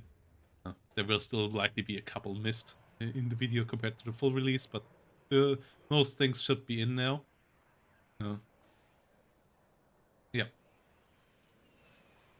There are now, there are some changes to modding tools and so on as well. Eugene is working a lot more with the modding community now, which is great. They got some of the modders into Strike Team lately, so they're working a lot with them.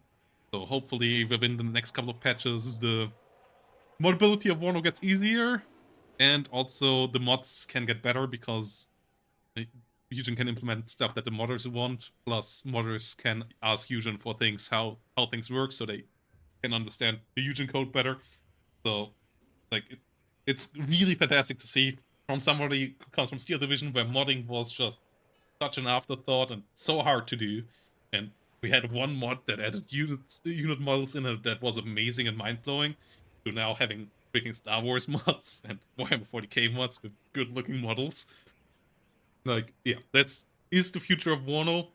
Eugen should push it more. The community should push it more. We have a freaking Star Wars mod in an RTS. Like, that is actually looking pretty good. Just need more maps for it. Yeah, all that's fantastic. And then we also have a Warhammer mod. We have really good looking modern day mods and so on. So modding is fantastic. We should need more. We could need more modders. We could need more players for the mods. So all that great. Yeah, with that said, let's move on to some game casting, because yeah, there are a good couple of people who buy one for the mods.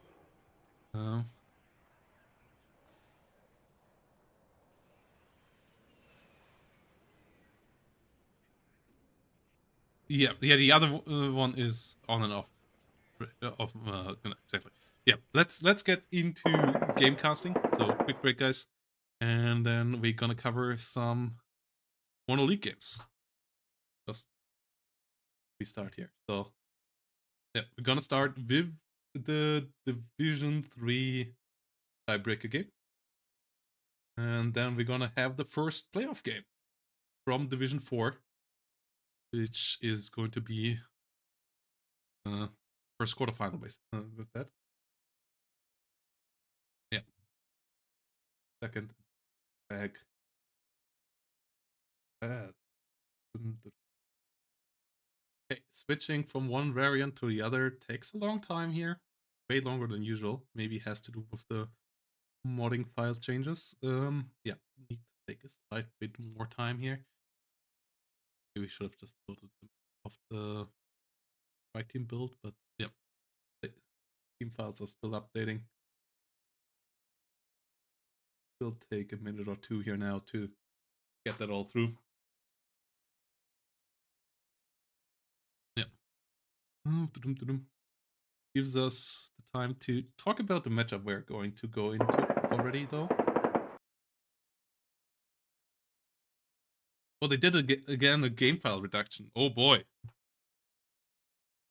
It's crazy how efficient Wano already was size-wise compared to Steel Division. Like Steel Division, each map was over 1 gigabyte, and Wano it's like basically nothing. I'm able to do it again here now by 20 gigabytes. That's quite insane. Yeah, good on Eugen. Like Eugen really focuses on being good to run on PCs. Yeah, the matchup that we're gonna get here is Mike versus Flying Ryan.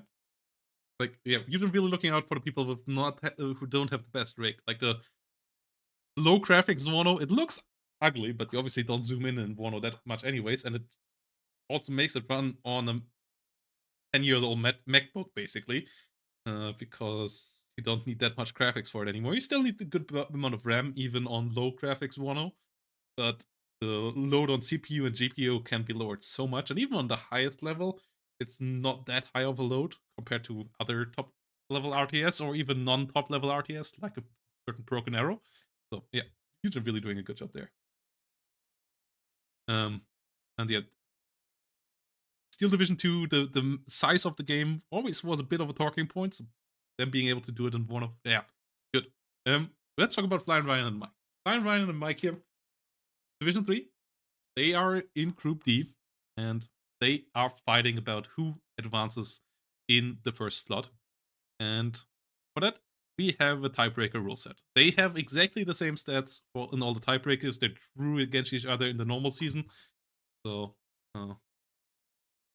if we have a look in season 3, season 6, div 3, we see that they come around here in group 1, and yeah, they needed a tiebreaker game here now, figure out who goes first, and I spoiled it. But hey, we will see who wins. It should still be a good game because I like the matchup. It's late here today, guys. Had a really stressful work day, but really enjoying the cast. But yeah, Flying Ryan versus Mike here will come in, and they picked blind pick here. So usually, obviously, one picks first, the other one picks seconds. So this is going to be interesting. Omen being the map here, picked by Mike, and after the map bans, and then both sides pick blind pick after they know the map. And it's going to be a light mechanized matchup here with two sides with pretty similar tanks. The Leo 185s versus the modernized M48s, which cannon stats wise and armor stats wise are pretty similar. One can fire on the move, one has a 50 cal. And really solid infantry as well, one having it in IFVs, one having the better and bigger squads and having a lot of lugs, a lot of grenade launchers running around. Good bombers here in Guzman El Bueno. Guzman El Bueno in general showing up quite numerous, but 16th, the division of season 5, like really had a meteoric rise in season 5. And I predicted it. I was really happy when I predicted that 16th was a good deck. Everybody doubted it, and then it turned out to be a good deck. Obviously, it got a slight bit of help by one or two smaller buffs, but yeah, still happy about that one, so I have to point it out when it comes up. Yeah, 16th here going around. And Guzman, the air tap is gnarly, the cost efficiency is good. Both of these divisions need to keep the pressure up, though, usually. But in the matchup between the two, you might not want to do that because the other side is just as cost efficient in their combined arms, and you also might be able to go long game. So, really going to be interesting to see how these two players tackle it. Yeah, gonna be fun. We now have the game ready, so now I will just load in, and I will be back with you in a second to cast the game.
Hey, Ship Sleep Harbor.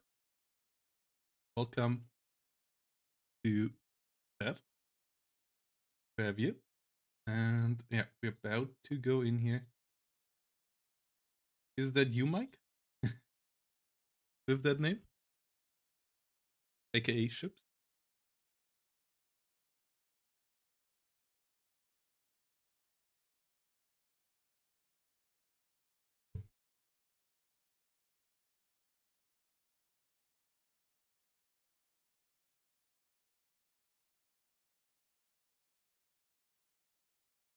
Okay, just further ahead.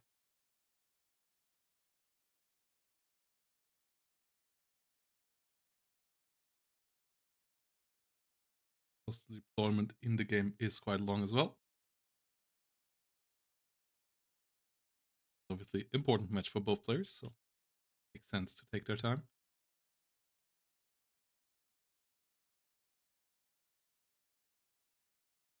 Yeah, let's get in here. Tiebreaker game, Blind Ryan versus Mike. With Guzman El Bueno here showing up on the left side for Blind Ryan. Let's have on the right side for Mike the 16th Panzer of the lovely Belgians. Belgians pretty good in Buono, but Spanish have shown up in good force as well. I'm really happy that we have nations like these two in Buono, and in the long term, that is also one of the advantages of the division system. That nations like Spain, like Belgium, like in the future Austria and Switzerland can keep up with the big nations because they only have to compete with one division of that nation and not with the whole army compared to Wargammer Dragon. Obviously, the free deck builder of Wargammer Dragon has its own advantages. Not saying that it's one side way, but I prefer this way because it enables us to get these small, little wanky wacky nations that you usually don't see in any other one. Belgium and Spain obviously still being decent militaries, but like really looking forward to Albania and Austria, which are basically all but announced. And yeah, the little couple of BRM PB Lux and a good couple of M47s here coming in for Flying Ryan. This is a big push towards Bravo. It's gonna be interesting because usually on Omen, like you often have to split up between Bravo and one of the side zones, or maybe even both of the side zones. It seems like Flying Ryan is playing it pretty aggressively for Bravo alone. If you win there on the left side, and you can get into these positions here, I have seen a couple of breakthroughs to Charlie. Not that many. I have really never seen Hotel fall. So we'll see about that. And on the other side, we have Mike going around with a bit of a flanking move here, bringing around some Amvito 2s in the south, using the Luxembourgians. Great that we have them in here as well. Luxembourgians with their forward deploy in the Humvee coming around. And we'll move to the front line here with a good couple of units. Eclairs coming around in good forces here. But we have the VADS moving up here as the A part, the AAPs. Jagdpanzer, the Cannon Jagdpanzer 90 here in the Belgian service with the better fire control system. Actually decently potent in this matchup. Usually only there for dealing with light vehicles. In this matchup, it actually can have a decent shot if it shoots first against the enemy tanks. It has a good rate of fire. And the M47 is not that much heavier. Has obviously a bit better frontal armor and a bit better penetration. But if the Jagdpanzer, if this gets to shoot first, then the M47s might be in trouble. The Recon one obviously should still spot the other side though, so yeah, gonna be quite interesting. I'm interested to see how much work the Luck 40mm can do. They are in a bit of a weak matchup here as well, because on the other side we have potentially, yeah, we have these AVVs with the 25mm cannon on top. The Ehrlichen 25mm. And those can shred the launching EMRs, because this is also really good autocannon. Normal autocannons against the 2 frontal armor would have a bit of a tougher time, but this one here has a good time. So this should be quite interesting and can go through the enemy units here quite nicely. Pegaso will move around and get some decent anti-helicopter out at the beginning here. As I just have to double check that I actually unpaused it. Yeah, I unpaused it. There was so little movement here lately, and I was a bit worried that I might have forgotten about it. Maybe somebody needed to pee real quickly here, because there has been really little deployment on both sides here in the last couple minutes. But yeah, Ryan has been ready for a while. There have been a couple of unit changes here on Mike's side. Now the game gets into the action. Fusiliers will move through the south. We have one of the Spanish Mirages showing up. And this is not a great fighter, but it is a better fighter than this Belgium F-16 on the other side. Checking for some helicopters here. With its double DEFAR gun, can deal with helicopters quite well. Is going around looking for the A109 that Belgium could use for deploying their recon special forces. Those are not here. And good move here from Mike, landing the little Alouette recon helicopter so that the aircraft cannot see them anymore. Both of them have landed on the field. Obviously means that the Alouette also can't really spot ahead for you, but will keep them alive for a later stage. And they likely wouldn't have been able to spot anyway, because the C-14 would have just killed them. So good move from Mike. Not really a big loss from Flying Ryan. Still prevented the enemy helicopters from getting early line of sight on him. And the M47 here, moving in, the VEC autocannon vehicle, a really good one as well, with the Bushmaster cannon of its own in it. And as the frontal armor on the AFVs on the other side is not that great, the Scimitars here, a bit better, the frontal armor. So they would win a duel against the VC. Yeah, VC here, getting into a fight, getting the 2 Humvee there, that's a big victory. One Genitae though gets killed, so Golf completely open. The northern push here of Mike working out, but he sacrifices the center zone for it. So, a bit of an interesting trade. Gonna see where this goes.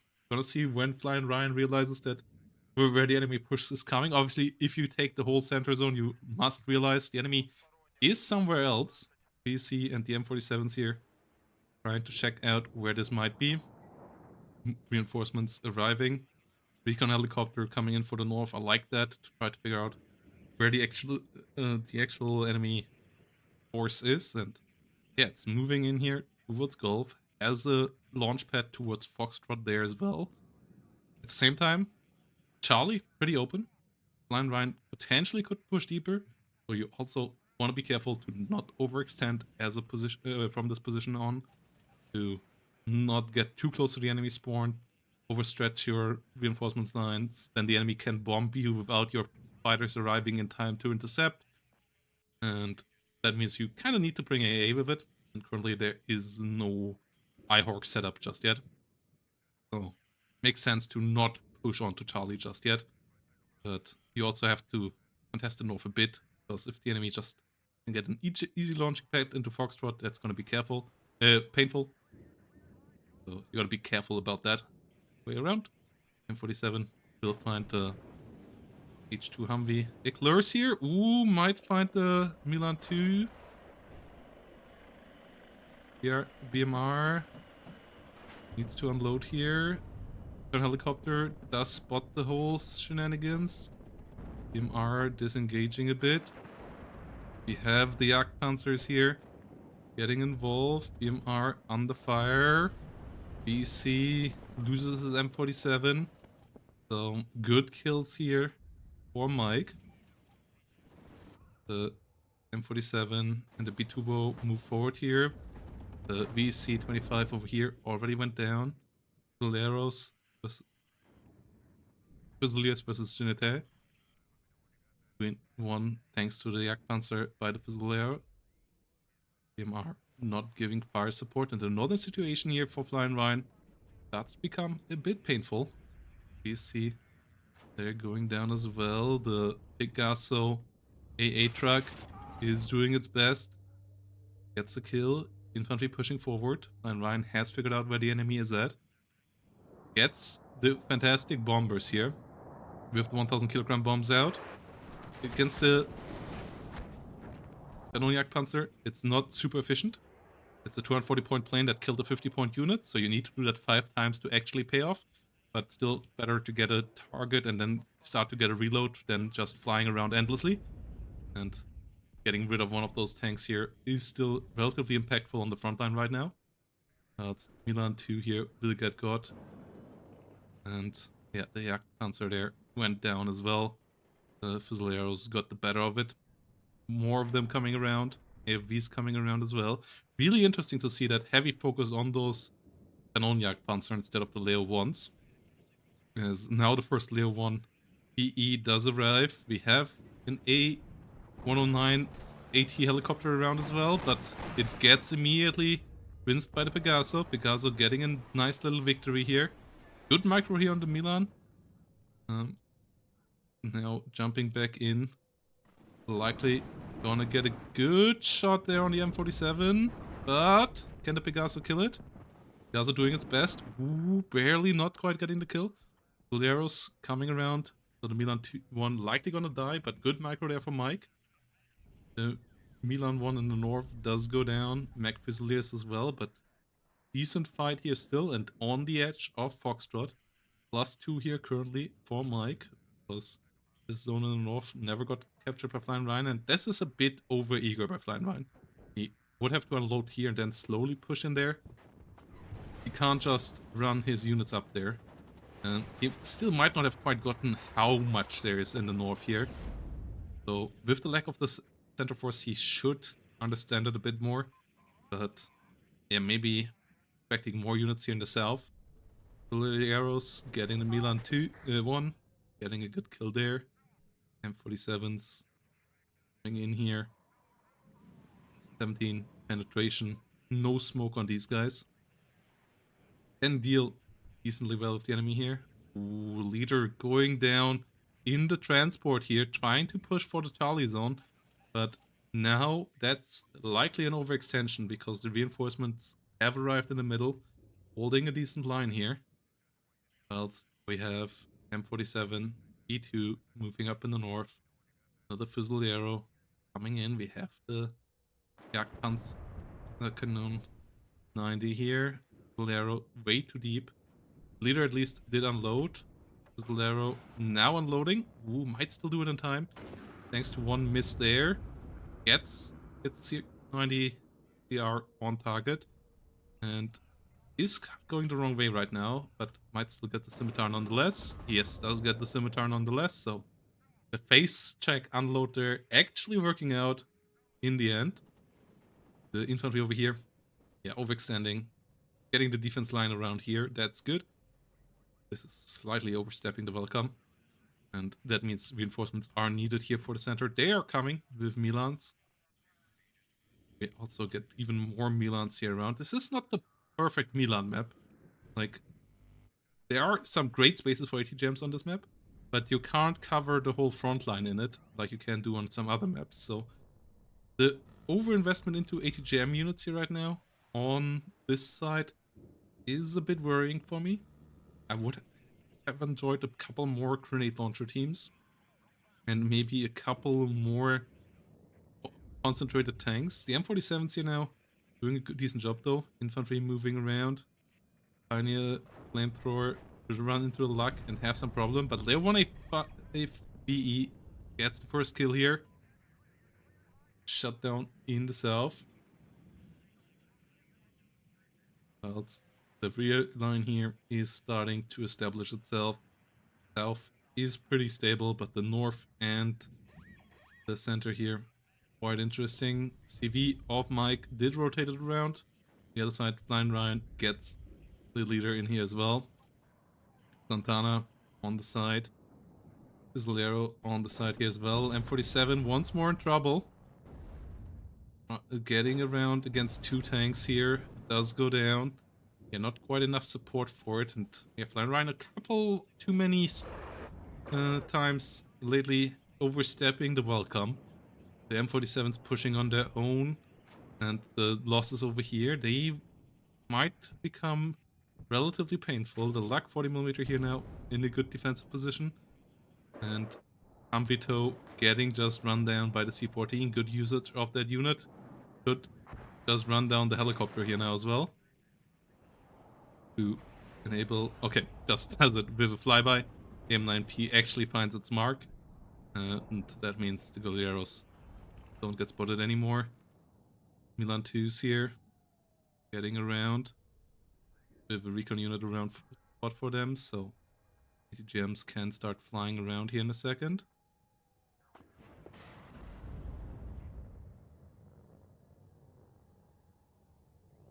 Good amount of ATGMs here. Good smoke marker on the other side. All of them being smoked. The big HE bomber coming around as well. Down to 1 rocket here. Another recon unit here. Playing a scary game. There's Mistrals and Milans holding their line. Trying their best to not get hit. The HE bomber does find Pioneer flamethrowers. Getting shot up by a lot of units, but nothing hitting there. 2 Mistrals there. Pretty scary. As the north needs to be cleaned out. CV needs to go to Foxtrot. And this fight here gets a bit interesting now. The Mistrals and the Milans a bit overextended. Leaders likely just gonna rip them apart. M47 once more coming around here. Once more getting shot up by a Milan. Gets another reload. Milan and Mistral both go down. Guleros a bit over their head here. Fighting against 2 reservists, which is a fight they might win because they just stress out both sides equally while it's not being stressed out themselves, but obviously they don't have an AT weapon, so usually shouldn't push with them alone. You usually should push them with some Fusileros so that they can spot for them and also do good anti-infantry damage. But if the enemy brings a vehicle around, you're not completely messed up. Like, what's happening right now. Like, they just gonna get completely ripped apart in a second here by that Leo. And then you lose your special forces recon unit. Like that. HE bomber will get a good kill against the Sultan. The strafing runs here against the Fusiliers, pretty decent as well. M47, really close to the enemy light tank here. M48, first one coming around here. This is the good one. Getting the Iltis immediately. TV coming up for the north. Lead here currently for Mike, but once this point has been captured, that will turn around. Reservists going down. AV here actually getting a kill. Because the M47 did look the wrong way, but gets killed on its of itself now. Reservists going down, and now Mike is the one that has to be a bit careful to not start throwing units away a bit too quickly. Still gets a couple of kills here, but yeah, good hit there. Likely gonna go down in the return shot though. Yes, it does. The AV doesn't really stand a chance here either. And this is not a super expensive unit, so after 2 kills against an AFV and against the Jagdpanzer, it already nearly has paid off, and killing off an infantry unit here likely will do that job anyway. Yeah, currently just killing off the Mech Fusiliers. Pioneer flamethrower here getting overwhelmed as well. And there we go. North gonna be captured. Blind Ryan gonna get ahead in points. AV goes down. Gephardt in a bit of a dangerous position here as well. V gonna get in. But these units here just pushing forward could just kill the Gephardt. Could just kind of kill the Leo as well. Good position for the ATGM here in the north. HE bomber going for the Leo. I like that. Gephardt revealing itself. Mistrals getting the kills killed 3 Mistrals. Bit painful. Oh no, it's actually also only 2. Both of them hitting, but they're the VDS and the Gepard here as well. AFV goes down. Leopard went down, so the AG Bomber in the end still paying off here. Going after the Gepard now. That's a ballsy move. Gets the kill though. But both Mistrals hit again. Okay. I mean, it's 2 Mistrals, so they have good accuracy. But that's also relatively decent ECM and fast plane, so still getting hacked twice, both times. Still a painful loss there, because that bomber is fantastic with the 1,000 kilogram bombs. Maybe a bit risky here. Maybe should have just been a different investment, but still feels a bit uncomfortable. Unfortunate there. M48 could rotate north to help out with fire support. Okay, one is already. More infantry coming in as well. That's good too. And so this should be pushable right now, but Mike is reacting with a lot of tanks. He is trying to break the siege here in the middle, but I like the siege now.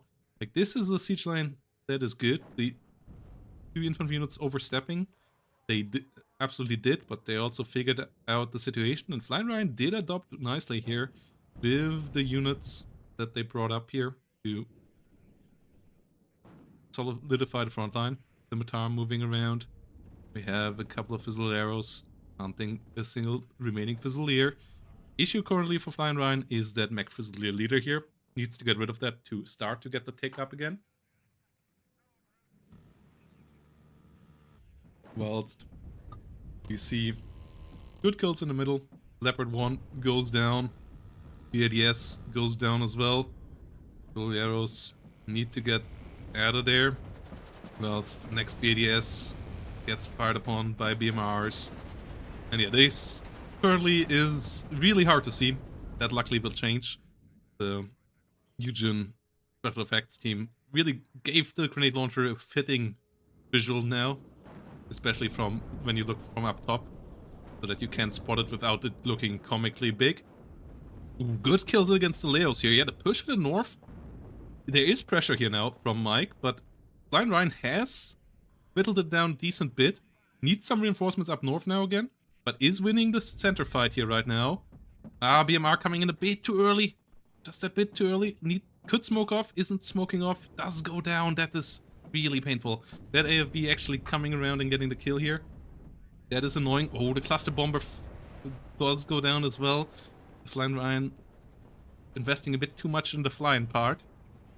As the next cluster bomber comes in as well, and they're coming in a bit too piecemeal. If they would come in pairs, that would be a bit better. This one at least does get out alive, but yeah, kills the Leos. A lot of other stuff still remaining, and the reinforcements are already coming in. But the investment into the planes means that Flying Ryan currently doesn't have any real reinforcements. Lost the AA unit here on the front line as well. Could bring up the Gaibo 1 against the A109. Currently that one is really painful though. Doing a good amount of damage. And the death of the CV here, that is quite annoying. No reinforcements here just yet. South is still what it always has been.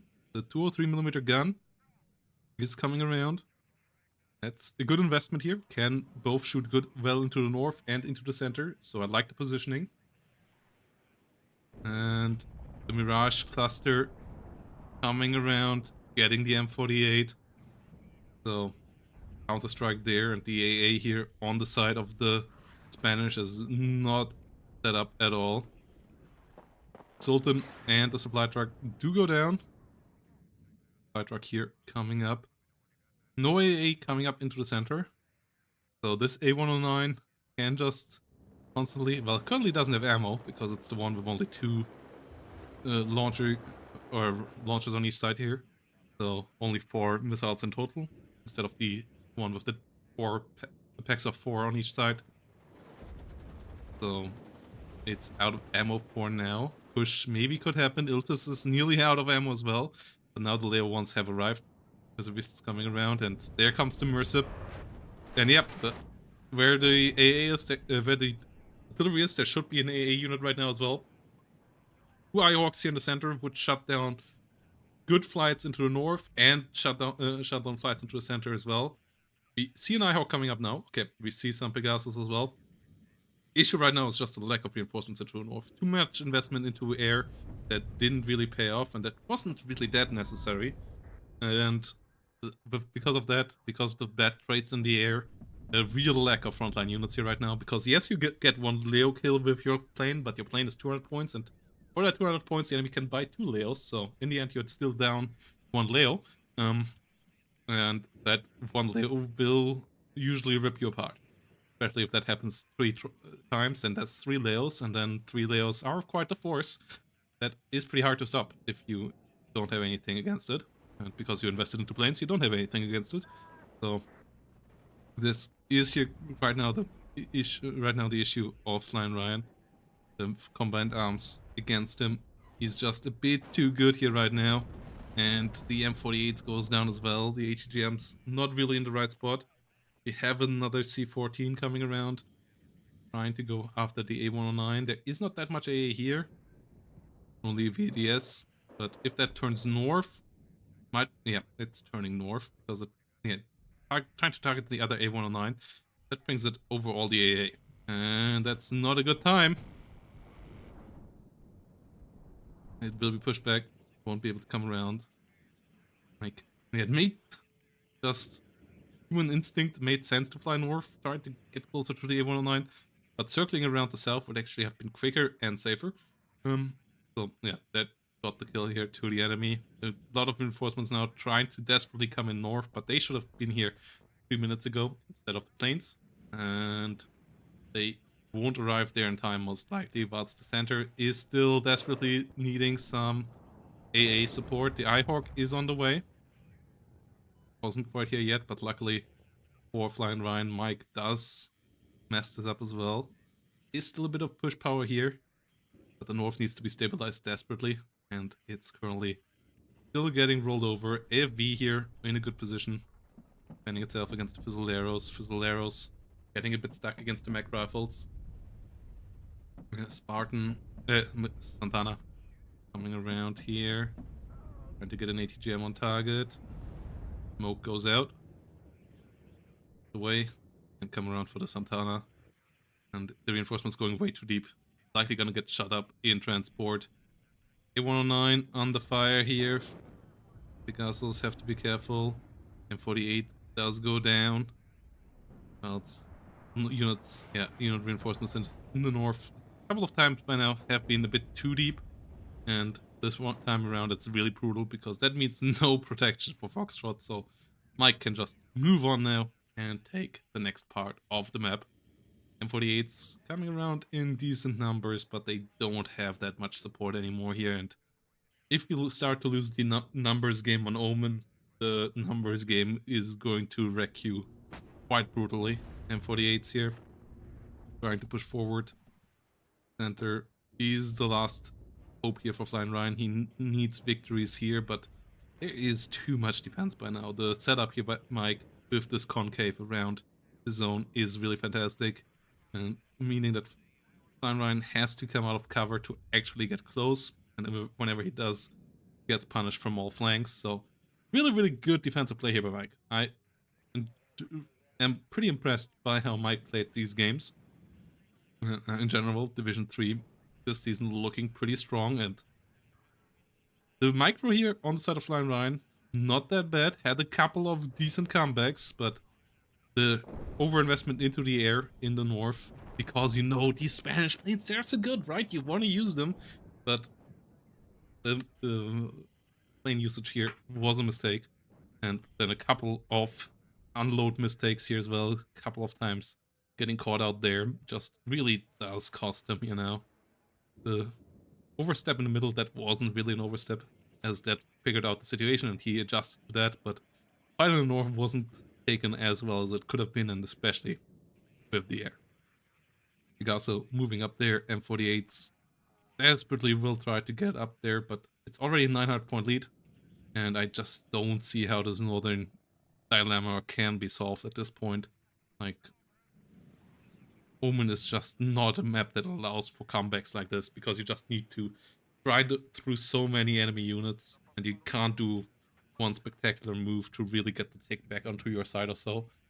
So plus number games also means more units that spot more stuff, that enable more random shots from sides that actually kill your units. But if you're here like Flying Ryan is, with all your infantry shot to pieces, because the enemy just had more infantry and infantry support, then all your tanks that you have left are super blind, and then they can't do anything. None of these units currently can do any real combat, because they have no unit to spot for them. Combined arms, affordable combined arms is so important on this map. That's why the dual division picks here really good for the map. But yeah, currently it's just not going into the favor of the player in blue right now.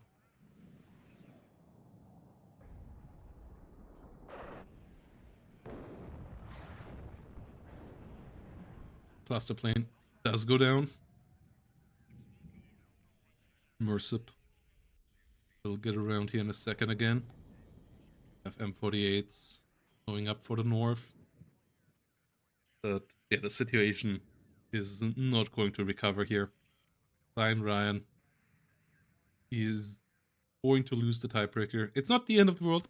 Still makes it into the playoffs, just meaning that he will be the lower seed in that matchup.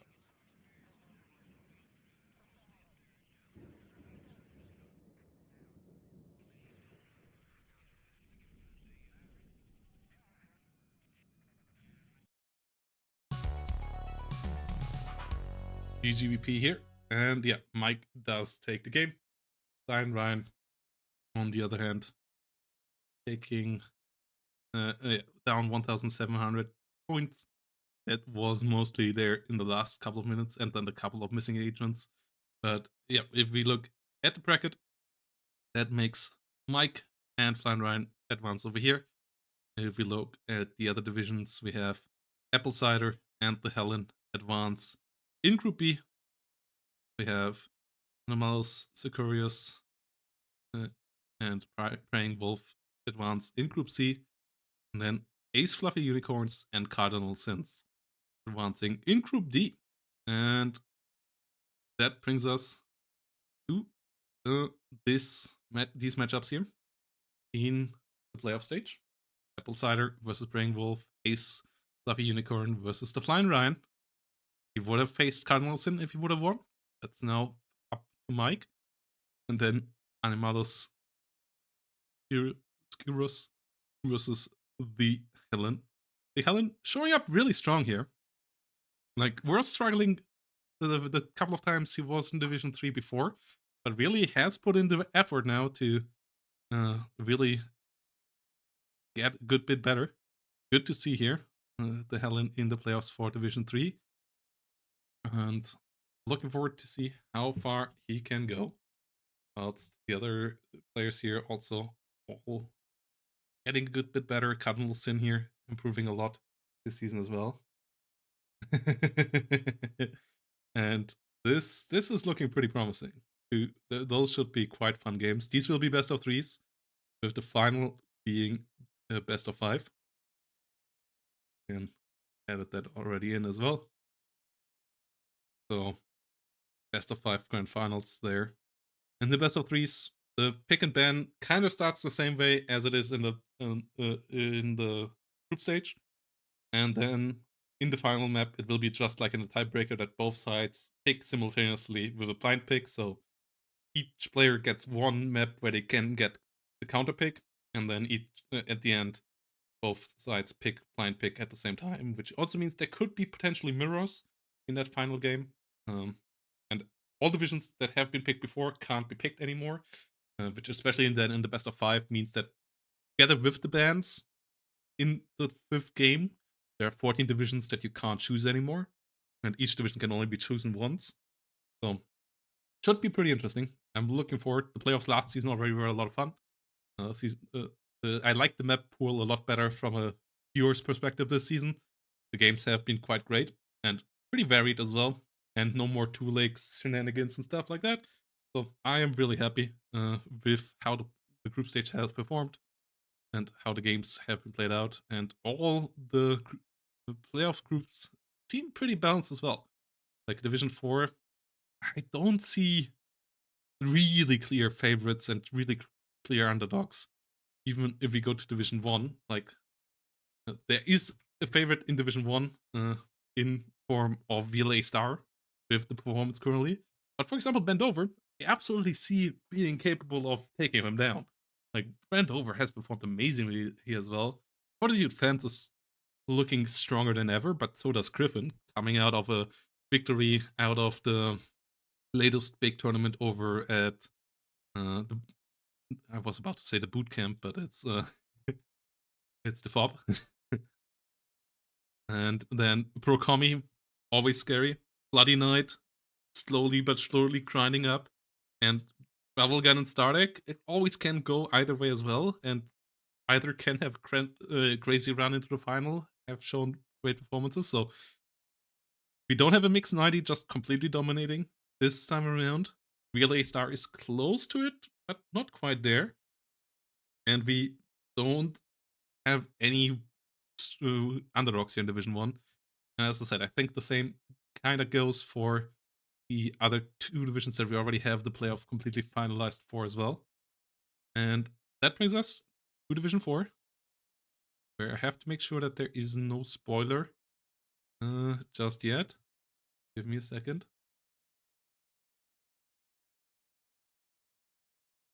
Otherwise, I might have to remove that. Nope, no spoiler there just yet. So we're gonna go into Broken as Spaghetti versus Face Plasma, the first playoff game of season. Quick break, and then we're gonna be back with the first quarterfinal.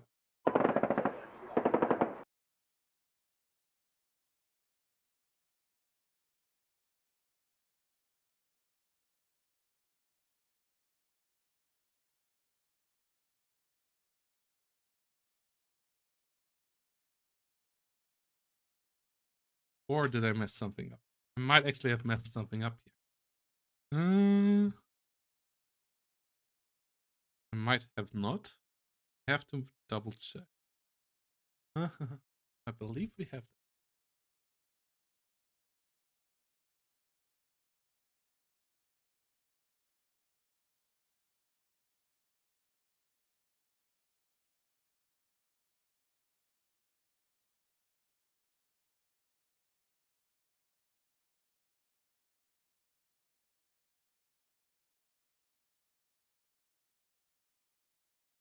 Maybe we don't. Thought they played that game, but I actually confused it with another game. Just upload it. I absolutely made wrong promises. But we have another game that we can cover, which is another tiebreaker game. So yeah, we're gonna get another tiebreaker game here instead. Okay, I'm sorry. Means we only have one more game. Another Division 4 tiebreaker game we're gonna cover. So have that one ready as well. Somehow, yeah, confused Wombat with Broken Spaghetti. Instead, we're gonna go into Camp Warrior versus T55. So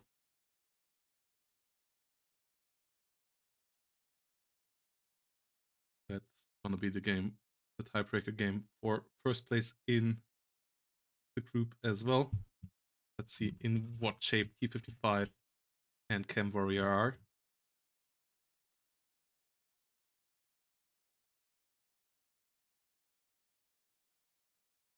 Okay. Update.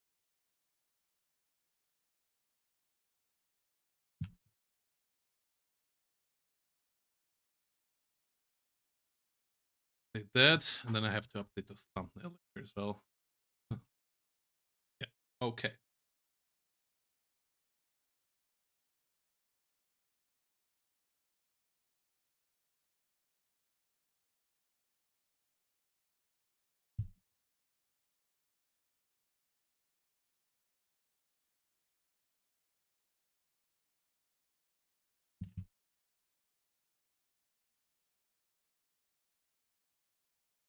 So here we go. Tiebreaker game between T55 and Cam Warrior. Deciding who gets first place, who gets second place. So not about elimination. We didn't have any tiebreakers like this season, but it's about who makes it in as first slot and who makes it in as second slot. And also kind of a good indicator of where they are before the playoffs. Yeah. Sorry for all the people who wanted to come for a quarterfinal, but this should be a good match nonetheless. And as I said, good indicator of where these two are standing. And the picks and bans here. Mount River being the pick, meaning that you want to get a classic mechanized division usually. So bans go against that. 7th Panzer, 56, 79. 3rd US, bit of an interesting one there. 4th Division absolutely makes sense, and 2nd Guards as well. And the picks, both good as well. We have 27 Guards, which the division that historically has done fantastic here, including of winning Pro Commie important match against Demon Place on this map. And on the other side, we have 2nd Panzergrenadier, which might be the best division on the current patch. And maybe might be the best division in the next patch as well, because it doesn't get any nerfs, and a good couple of its competing divisions get nerfs. So, yeah, gonna be interesting to see all of that going around. And we have Fallschirmjägers, we have Milan 2s going around here in the south. A couple of Fallschirmjäger units. The port deploy advantage is real, but 27th has a counter to that. That is this lovely little flying tank in the Mi-24K. Recon helicopter with good rocket pods and great gun pods as well. That can just rip through enemy Fallschirmjägers. Can even win a duel against the Lux A1 by stunning it down and then rinsing it with the 23mm cannons. And that is relatively scary for the openers here. 45 needs to protect himself against that with maybe some fighters, but the other side obviously can do so as well. We have a Tor here coming out early as well. No veterancy on it, but still a pretty capable AA piece. This is the reason why 27th is back on the menu. Tor buff on range against aircraft really made this deck a lot more reliable again. You can't just bomb that T-80s and get away with it anymore. You usually will have to sacrifice your plane for it now, because the Tor is going to come for you with its great accuracy and decent range.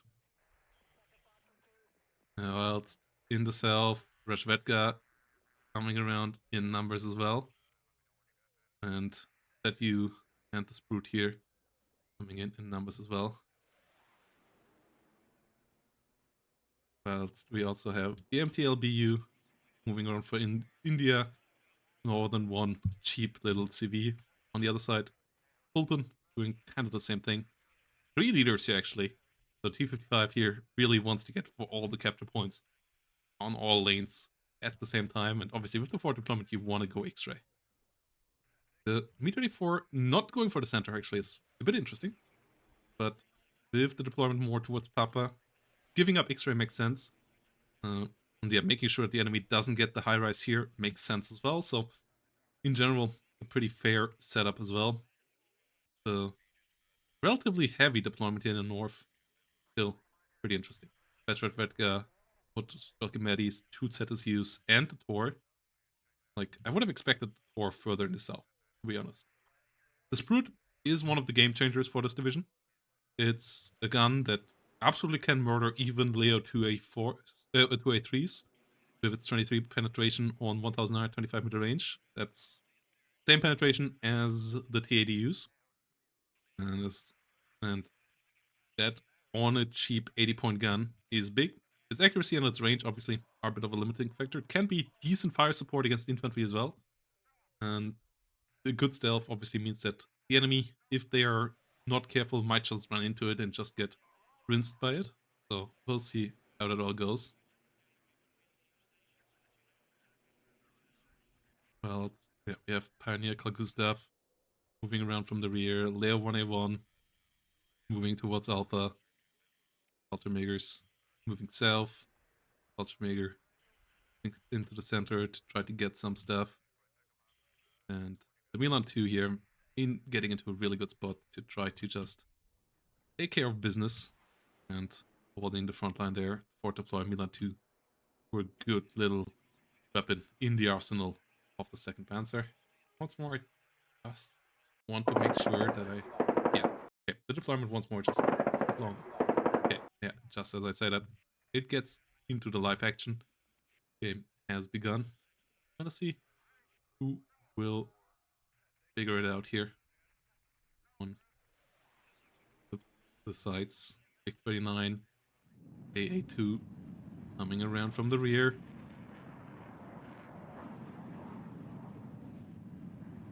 We'll try to get some good kills here onto some enemy helicopters and obviously protect the Mi-24 especially against any F-16 or so coming around. None of them are here.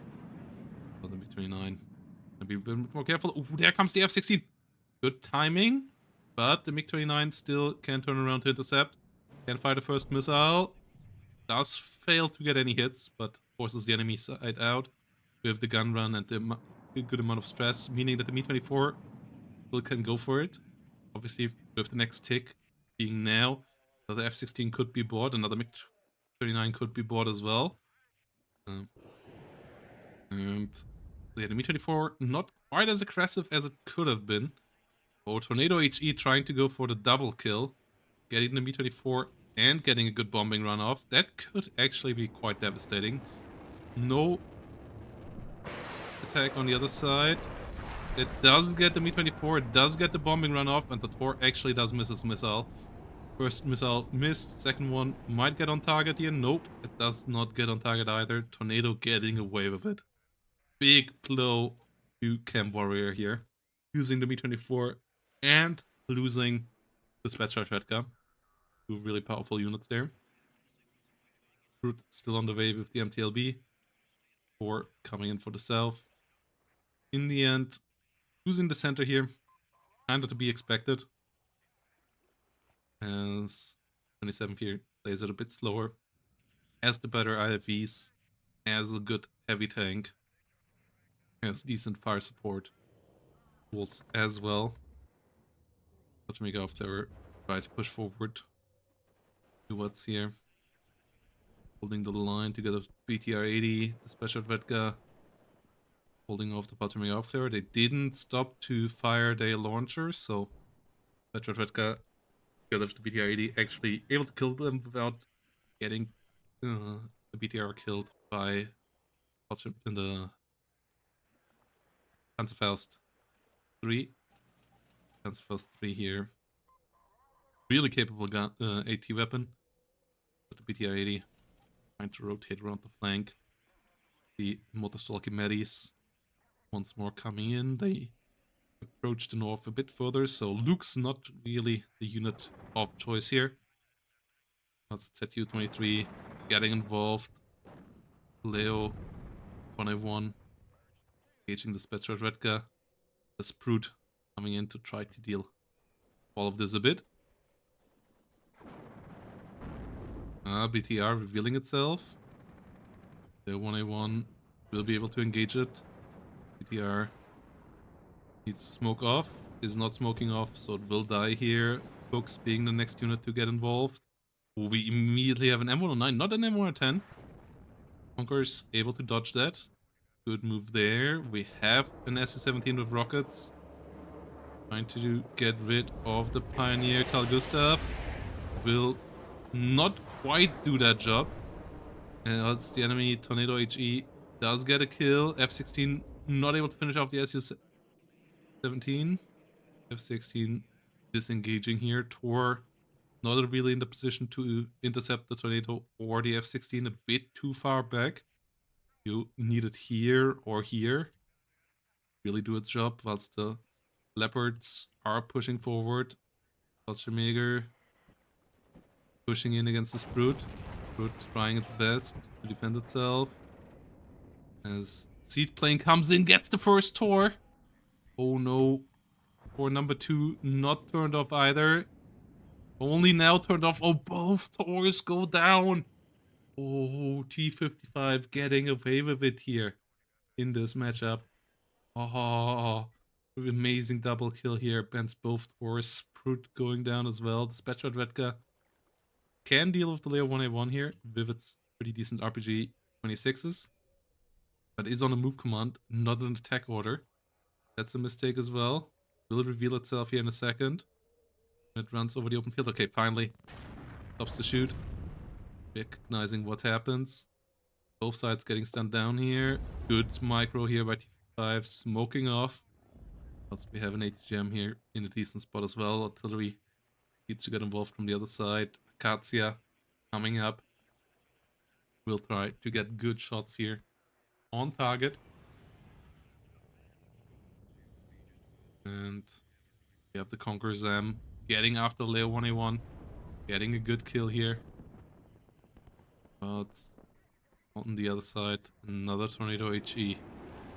Running in to try to get a bombing run off. Force. Fellas still sitting around the hinten. And we have the Milan 2 here trying to engage the BTR-80. BTR-80 once more disengaging. Does not get away there with the Rocky Medis though. They go down inside. Couple of annoying little blows here for Chem Warriors defense. The loss of the Taurus though, that's the biggest blow here because those tornadoes, they are not supposed to get away like this on this map because the Tor usually can't shut them down, but the Seed plane here doing so much work with the double kill and that enabling what is following up there with the Harrier and the Tornado HE, the second Panzer Grenadier air spam. Bombs here, not even that amazing, but they just can get away with it. And that's the big issue. Strelatin M3s coming in. Those still have decent anti-plane characteristics for non-radar AA. And we don't have to micro them against Seed. So, decent choice here. But with Horse, this whole situation would be so much easier to handle. So yeah, the Seed plane getting away with the double kill there. Just barely. The turn off on the AA in the north was just a bit too slow.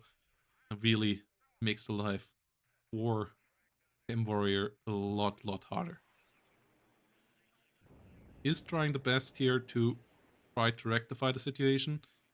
Using artillery here to deal with units in the south. Did actually at least deal with the Leos. Did hold the line here in the south, so game is not over. The northern defense is holding as well, and there is a potential for a counter push here relatively soon. But for now, yeah, artillery trying its best to get involved, and the +2 taking on without any real danger for the center. That's a big victory for T5, holding the good recon position here in the middle of the two lines with the Fallschirmjägers. One of the most important buildings on this whole map there as well. And the M109 aiming onto the north, MTLB under fire, BTR-80 in danger as well. Oh wow, Tornado actually trying to get into the enemy rear line. Might pay for it, yeah, Tornado HE goes down. Okay, big victory there for Chem Warrior. It's more Strelas out. F-16 doesn't really stand a chance against the MiG-29, especially not if it flies over Strelas and Iglas. So, might still win if it goes for a direct head-on both sides. Oh, the Eyehawk actually gets it. F-16 actually gets away with it with the Strelas not hitting either. Tornado trying to figure out what that is, but since the Strelas can't really do anything. As the Harrier comes in for the north. So yeah, Strelas might have been a really good choice here now. As they don't need the same amount of micro. Get a hit against the Harrier. Igla gets bombed though. So yeah, the air bully train still does continue. The loss of the MiG-29. Pretty frustrating. Going for the head-on there with the MiG-29, you just can't afford it. You have to focus on the bombers and stay in the rear using your good long-range missiles. Getting baited into the head-on with the F-16 was another mistake there by Chem Warrior. Like, that's the only way the F-16 has any shot against you, so giving it that opportunity and getting too close to the Eyehawk there for sure was a mistake. As the Akatia now aiming for the south, trying to get some damage onto this plop. Might be successful with that. As we have the M109 Engaging against the Acacia with counterfire. Acacia doesn't have a move order here after it's fired and hasn't been repaired yet, so that counter battery only needs a decent hit to do its job. It's firing from a long range. Its accuracy is not the best, but chances are still relatively high that it actually might succeed there. Harrier getting close to Strelas does get punished for it. At the same time, Sprout at least does get hit there, and yeah, the Acacia here now trying to move, but it's already stunned down. And just has to be lucky now. The artillery shells come in. Long range shots. Oh. Okay. Does survive. Important there. Vulture Makers and so on overextending a bit here. Defensive line does hold. One Martyr goes down. A good couple of other units go down as well. Motostrelki Medi's doing a decent job. Conqueror's M should push up a bit. And then this defense would be really easy here for Chem Warrior. And then only needs a P80 to really make this work. For now, there comes the first one. Yep, that's the right investment right now. Good choice by Chem Warrior. And might grind himself back into the game. Still a lot of time remaining, even with +2 against him here right now. That still is 15 minutes until he needs to stop that. And on the other hand, he also still has a good amount of time. Meaning, yeah, running away from the F-16 is the right choice. F-16 is not following, that's the right choice as well. Good micro here on both sides. Really high level gameplay for Division 4 here right now. Conquerors getting forced out as the next tornado enters the battlefield. 4 here now, turned off this time around. Makes sense for Chem Warrior as well. Just forgot that when he turns it off, it also loses its hunt order, so I have to micro it a bit closer to the front line. Something that happens on higher levels sometimes as well. Units can't have hunt orders if they don't have a weapon. So you, for example, also can't hunt order a recon helicopter, and if you try to do it, it just won't do anything. And if you turn off the weapon, it also behaves like it doesn't have a weapon, so it stops any hunt order as well. Vulture Maker here, under fire by the artillery. Hopefully Acacia, yeah, this time it now starts moving. Good adjustment there as well. Through earlier mistakes. Seed plane coming around. Flying relatively deep here. Both Strelas will be able to fire most likely. None of them hitting, but Tornado at least forced out. MiG-29 shouldn't follow. Shouldn't follow. Don't want to get over the Eyehawks. Don't want to get into the tornado range. MiG-29. It's important to have it on the defense, because then you can hit the seaplanes when it's over your stuff, or the Harriers. And the enemy has to be careful about that as well. So losing both MiG-29s like this, that's quite painful. Acacia aiming for the gap part, but a signal one on this range likely won't be able to achieve much either. And the push power in the south here has been reduced a good bit as well. Spurt is doing its best. Good of the MTLB here now to get a good amount of firepower onto the Panzer Grenadiers. M109 not aiming for it. Aiming towards the north right now, so Spurt is currently getting away with it. Good couple of shots here lately. Good, decent AG output on it as well. 1.25 AG.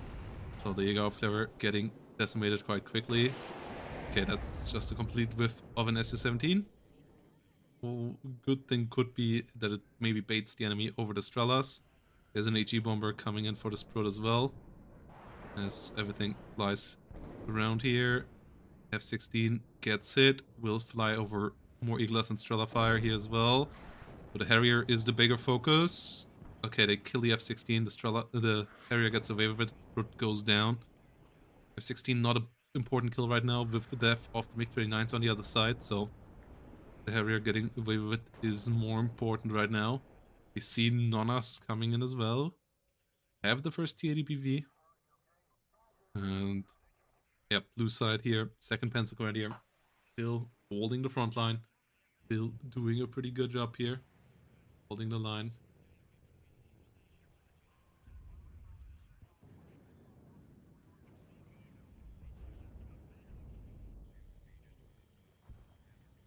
Impala smoking off. Conquerors and Rajvedka holding the line. M113 going down. We are Getting around in the rear. Bulky coming out in the north, and yeah, the smoke here comes around in good numbers.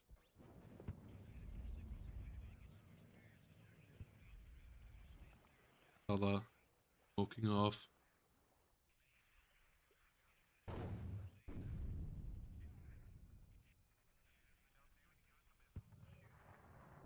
TDBV slowly moving forward. Where's them on the fire? Will likely go down. As we have Tornado Seed and Tornado F3 and the Tornado IDS around to try to get on top of the TDBV whilst overwhelming the enemy air defense once more. Okay, first one gets hit, doesn't go down. Seaplane gets a bit closer. Strella's firing. Not able to get a hit. You kinda still need something with more range. You still need to micro at least a bit with something like the Tor. You can't just rely on the Strela. The Strela on their own aren't good enough. The Strelas can be key like this, because then the enemy can't turn off all your air defenses with one seaplane. But you still need a Tor behind it to actually get you a bit more range and a bit more accuracy to get a bit more reliable hits. That didn't happen here. HE Bomber coming around again. The Strelas and Iglas might be doing the job here now. Oh, another shot going out. The final one, too far. Doesn't get it, so the Harrier HE does get away with it. And well, the smoke mortars coming around. Leo 2A3 will move forward.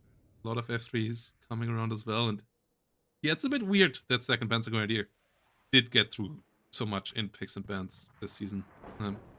Felt like that would have been my first ban every single time when I'm not getting the first pick. But yeah, people seemingly did feel otherwise. Like 79th and second Panzer Grenadier currently feel like the two decks that are must bans, whilst everything else feels beatable. Like, there are good decks out there for sure, but obviously with the 6 bans you can choose good decks as well. Just that, yeah, second Panzer Grenadier currently feels just that slight bit better, that slight bit more above the curve than the rest of the decks. MP3 moving in here now, will have a tough time getting through. 27th currently for sure good deck, but the +2 now that's become a real factor. Milan 2 will be able to fire here against the BMP3, so they're getting a bit closer. Gonna be able to unload, and Milan 2 not really able to do anything about it just yet. Matcherino. Oh, HE Bomber do fail to hit. Second HE Bomber does fail to hit as well. Strelas here trying their best. Iglas here trying their best. Finally a Tornado does go down again. Yeah, it needs 1 or 2 more Tors here. And yeah, the loss of the MiG-29s really does get painful here right now as well. MP3s can't push into Vulture Makers. BMPs pushing into Vulture Makers is a big loss here as well. And all the BMP3s are down. Oh no. Oh no. They could have done so much there in the middle. And now all of them are down. This is a really, really big loss. Like, this BMP3 loss is likely what will cost the whole center now, because the infantry can't do it alone. Betty's goes down as well. And yeah, getting them all into Vulture Mega range, getting them all into the getting shot by the Milan and so on, instead of focus firing there. BMP3s are hard to use currently. Like, BMP3s are not an easy unit to lose, but losing all of them there, that really cost him the game, especially as he now has to defend in the south, and that likely means holding on the middle. Getting in there with the CV. The Tornado AD here going pretty deep. But the Strelas just don't get the hits. Just don't get the hits. The air dominance here a bit too big, and T-55 keeps up the pressure. Pushes in a bit closer now. The TADBVs here, at least good micro there, keeping them prepared, keeping them alive. Another one coming up, more reinforcements as well. We have a T8M on the other side, coming around with the Vickers missile here. S-25 with upgrades, better ECM, and the bigger missiles being pretty decent as well. R-73 air-to-air missiles are good missiles as well. So relatively good plane, but isn't quite cutting it here. Ihawk will push it out or even damage it heavily here. Yeah, just push it out. Nonna doing their smoke job. Strela 10M3 goes down, meaning that the chances of any airplanes dying go even lower. And yeah, Tornado's currently just that bit too efficient. And likely just will keep on going here, doing their job. Panzergrenadier M113 going through. Motostralky coming up. M109 will go after the TADBV and in the south now as well. There is a bit of fire support here. There is a bit of success there, but CV went down to the artillery. So all of that has to be set up again. Enemy still has good interception here. +2 is still ticking, and plus south is going on like this, whilst the enemy aircraft are going on like this. And oh my goodness, they're coming all for it again. Oh no. Oh no. This is it. The ADVVs all go down. The AA trying its best here to hold the line, and yeah, T-55 will win this against Camp Warrior. +2 going quite strong here right now, and the tick is continuing, and the air is just unstoppable at this point. Yeah, the two Taurs lost in the early game. They were massive deciding factor, and then afterwards Camp Warrior wasn't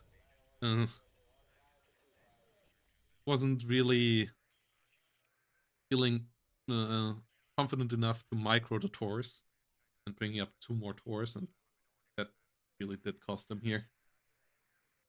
So yeah, 2nd Panzergrenadier being the jack of all trades here, once more getting through.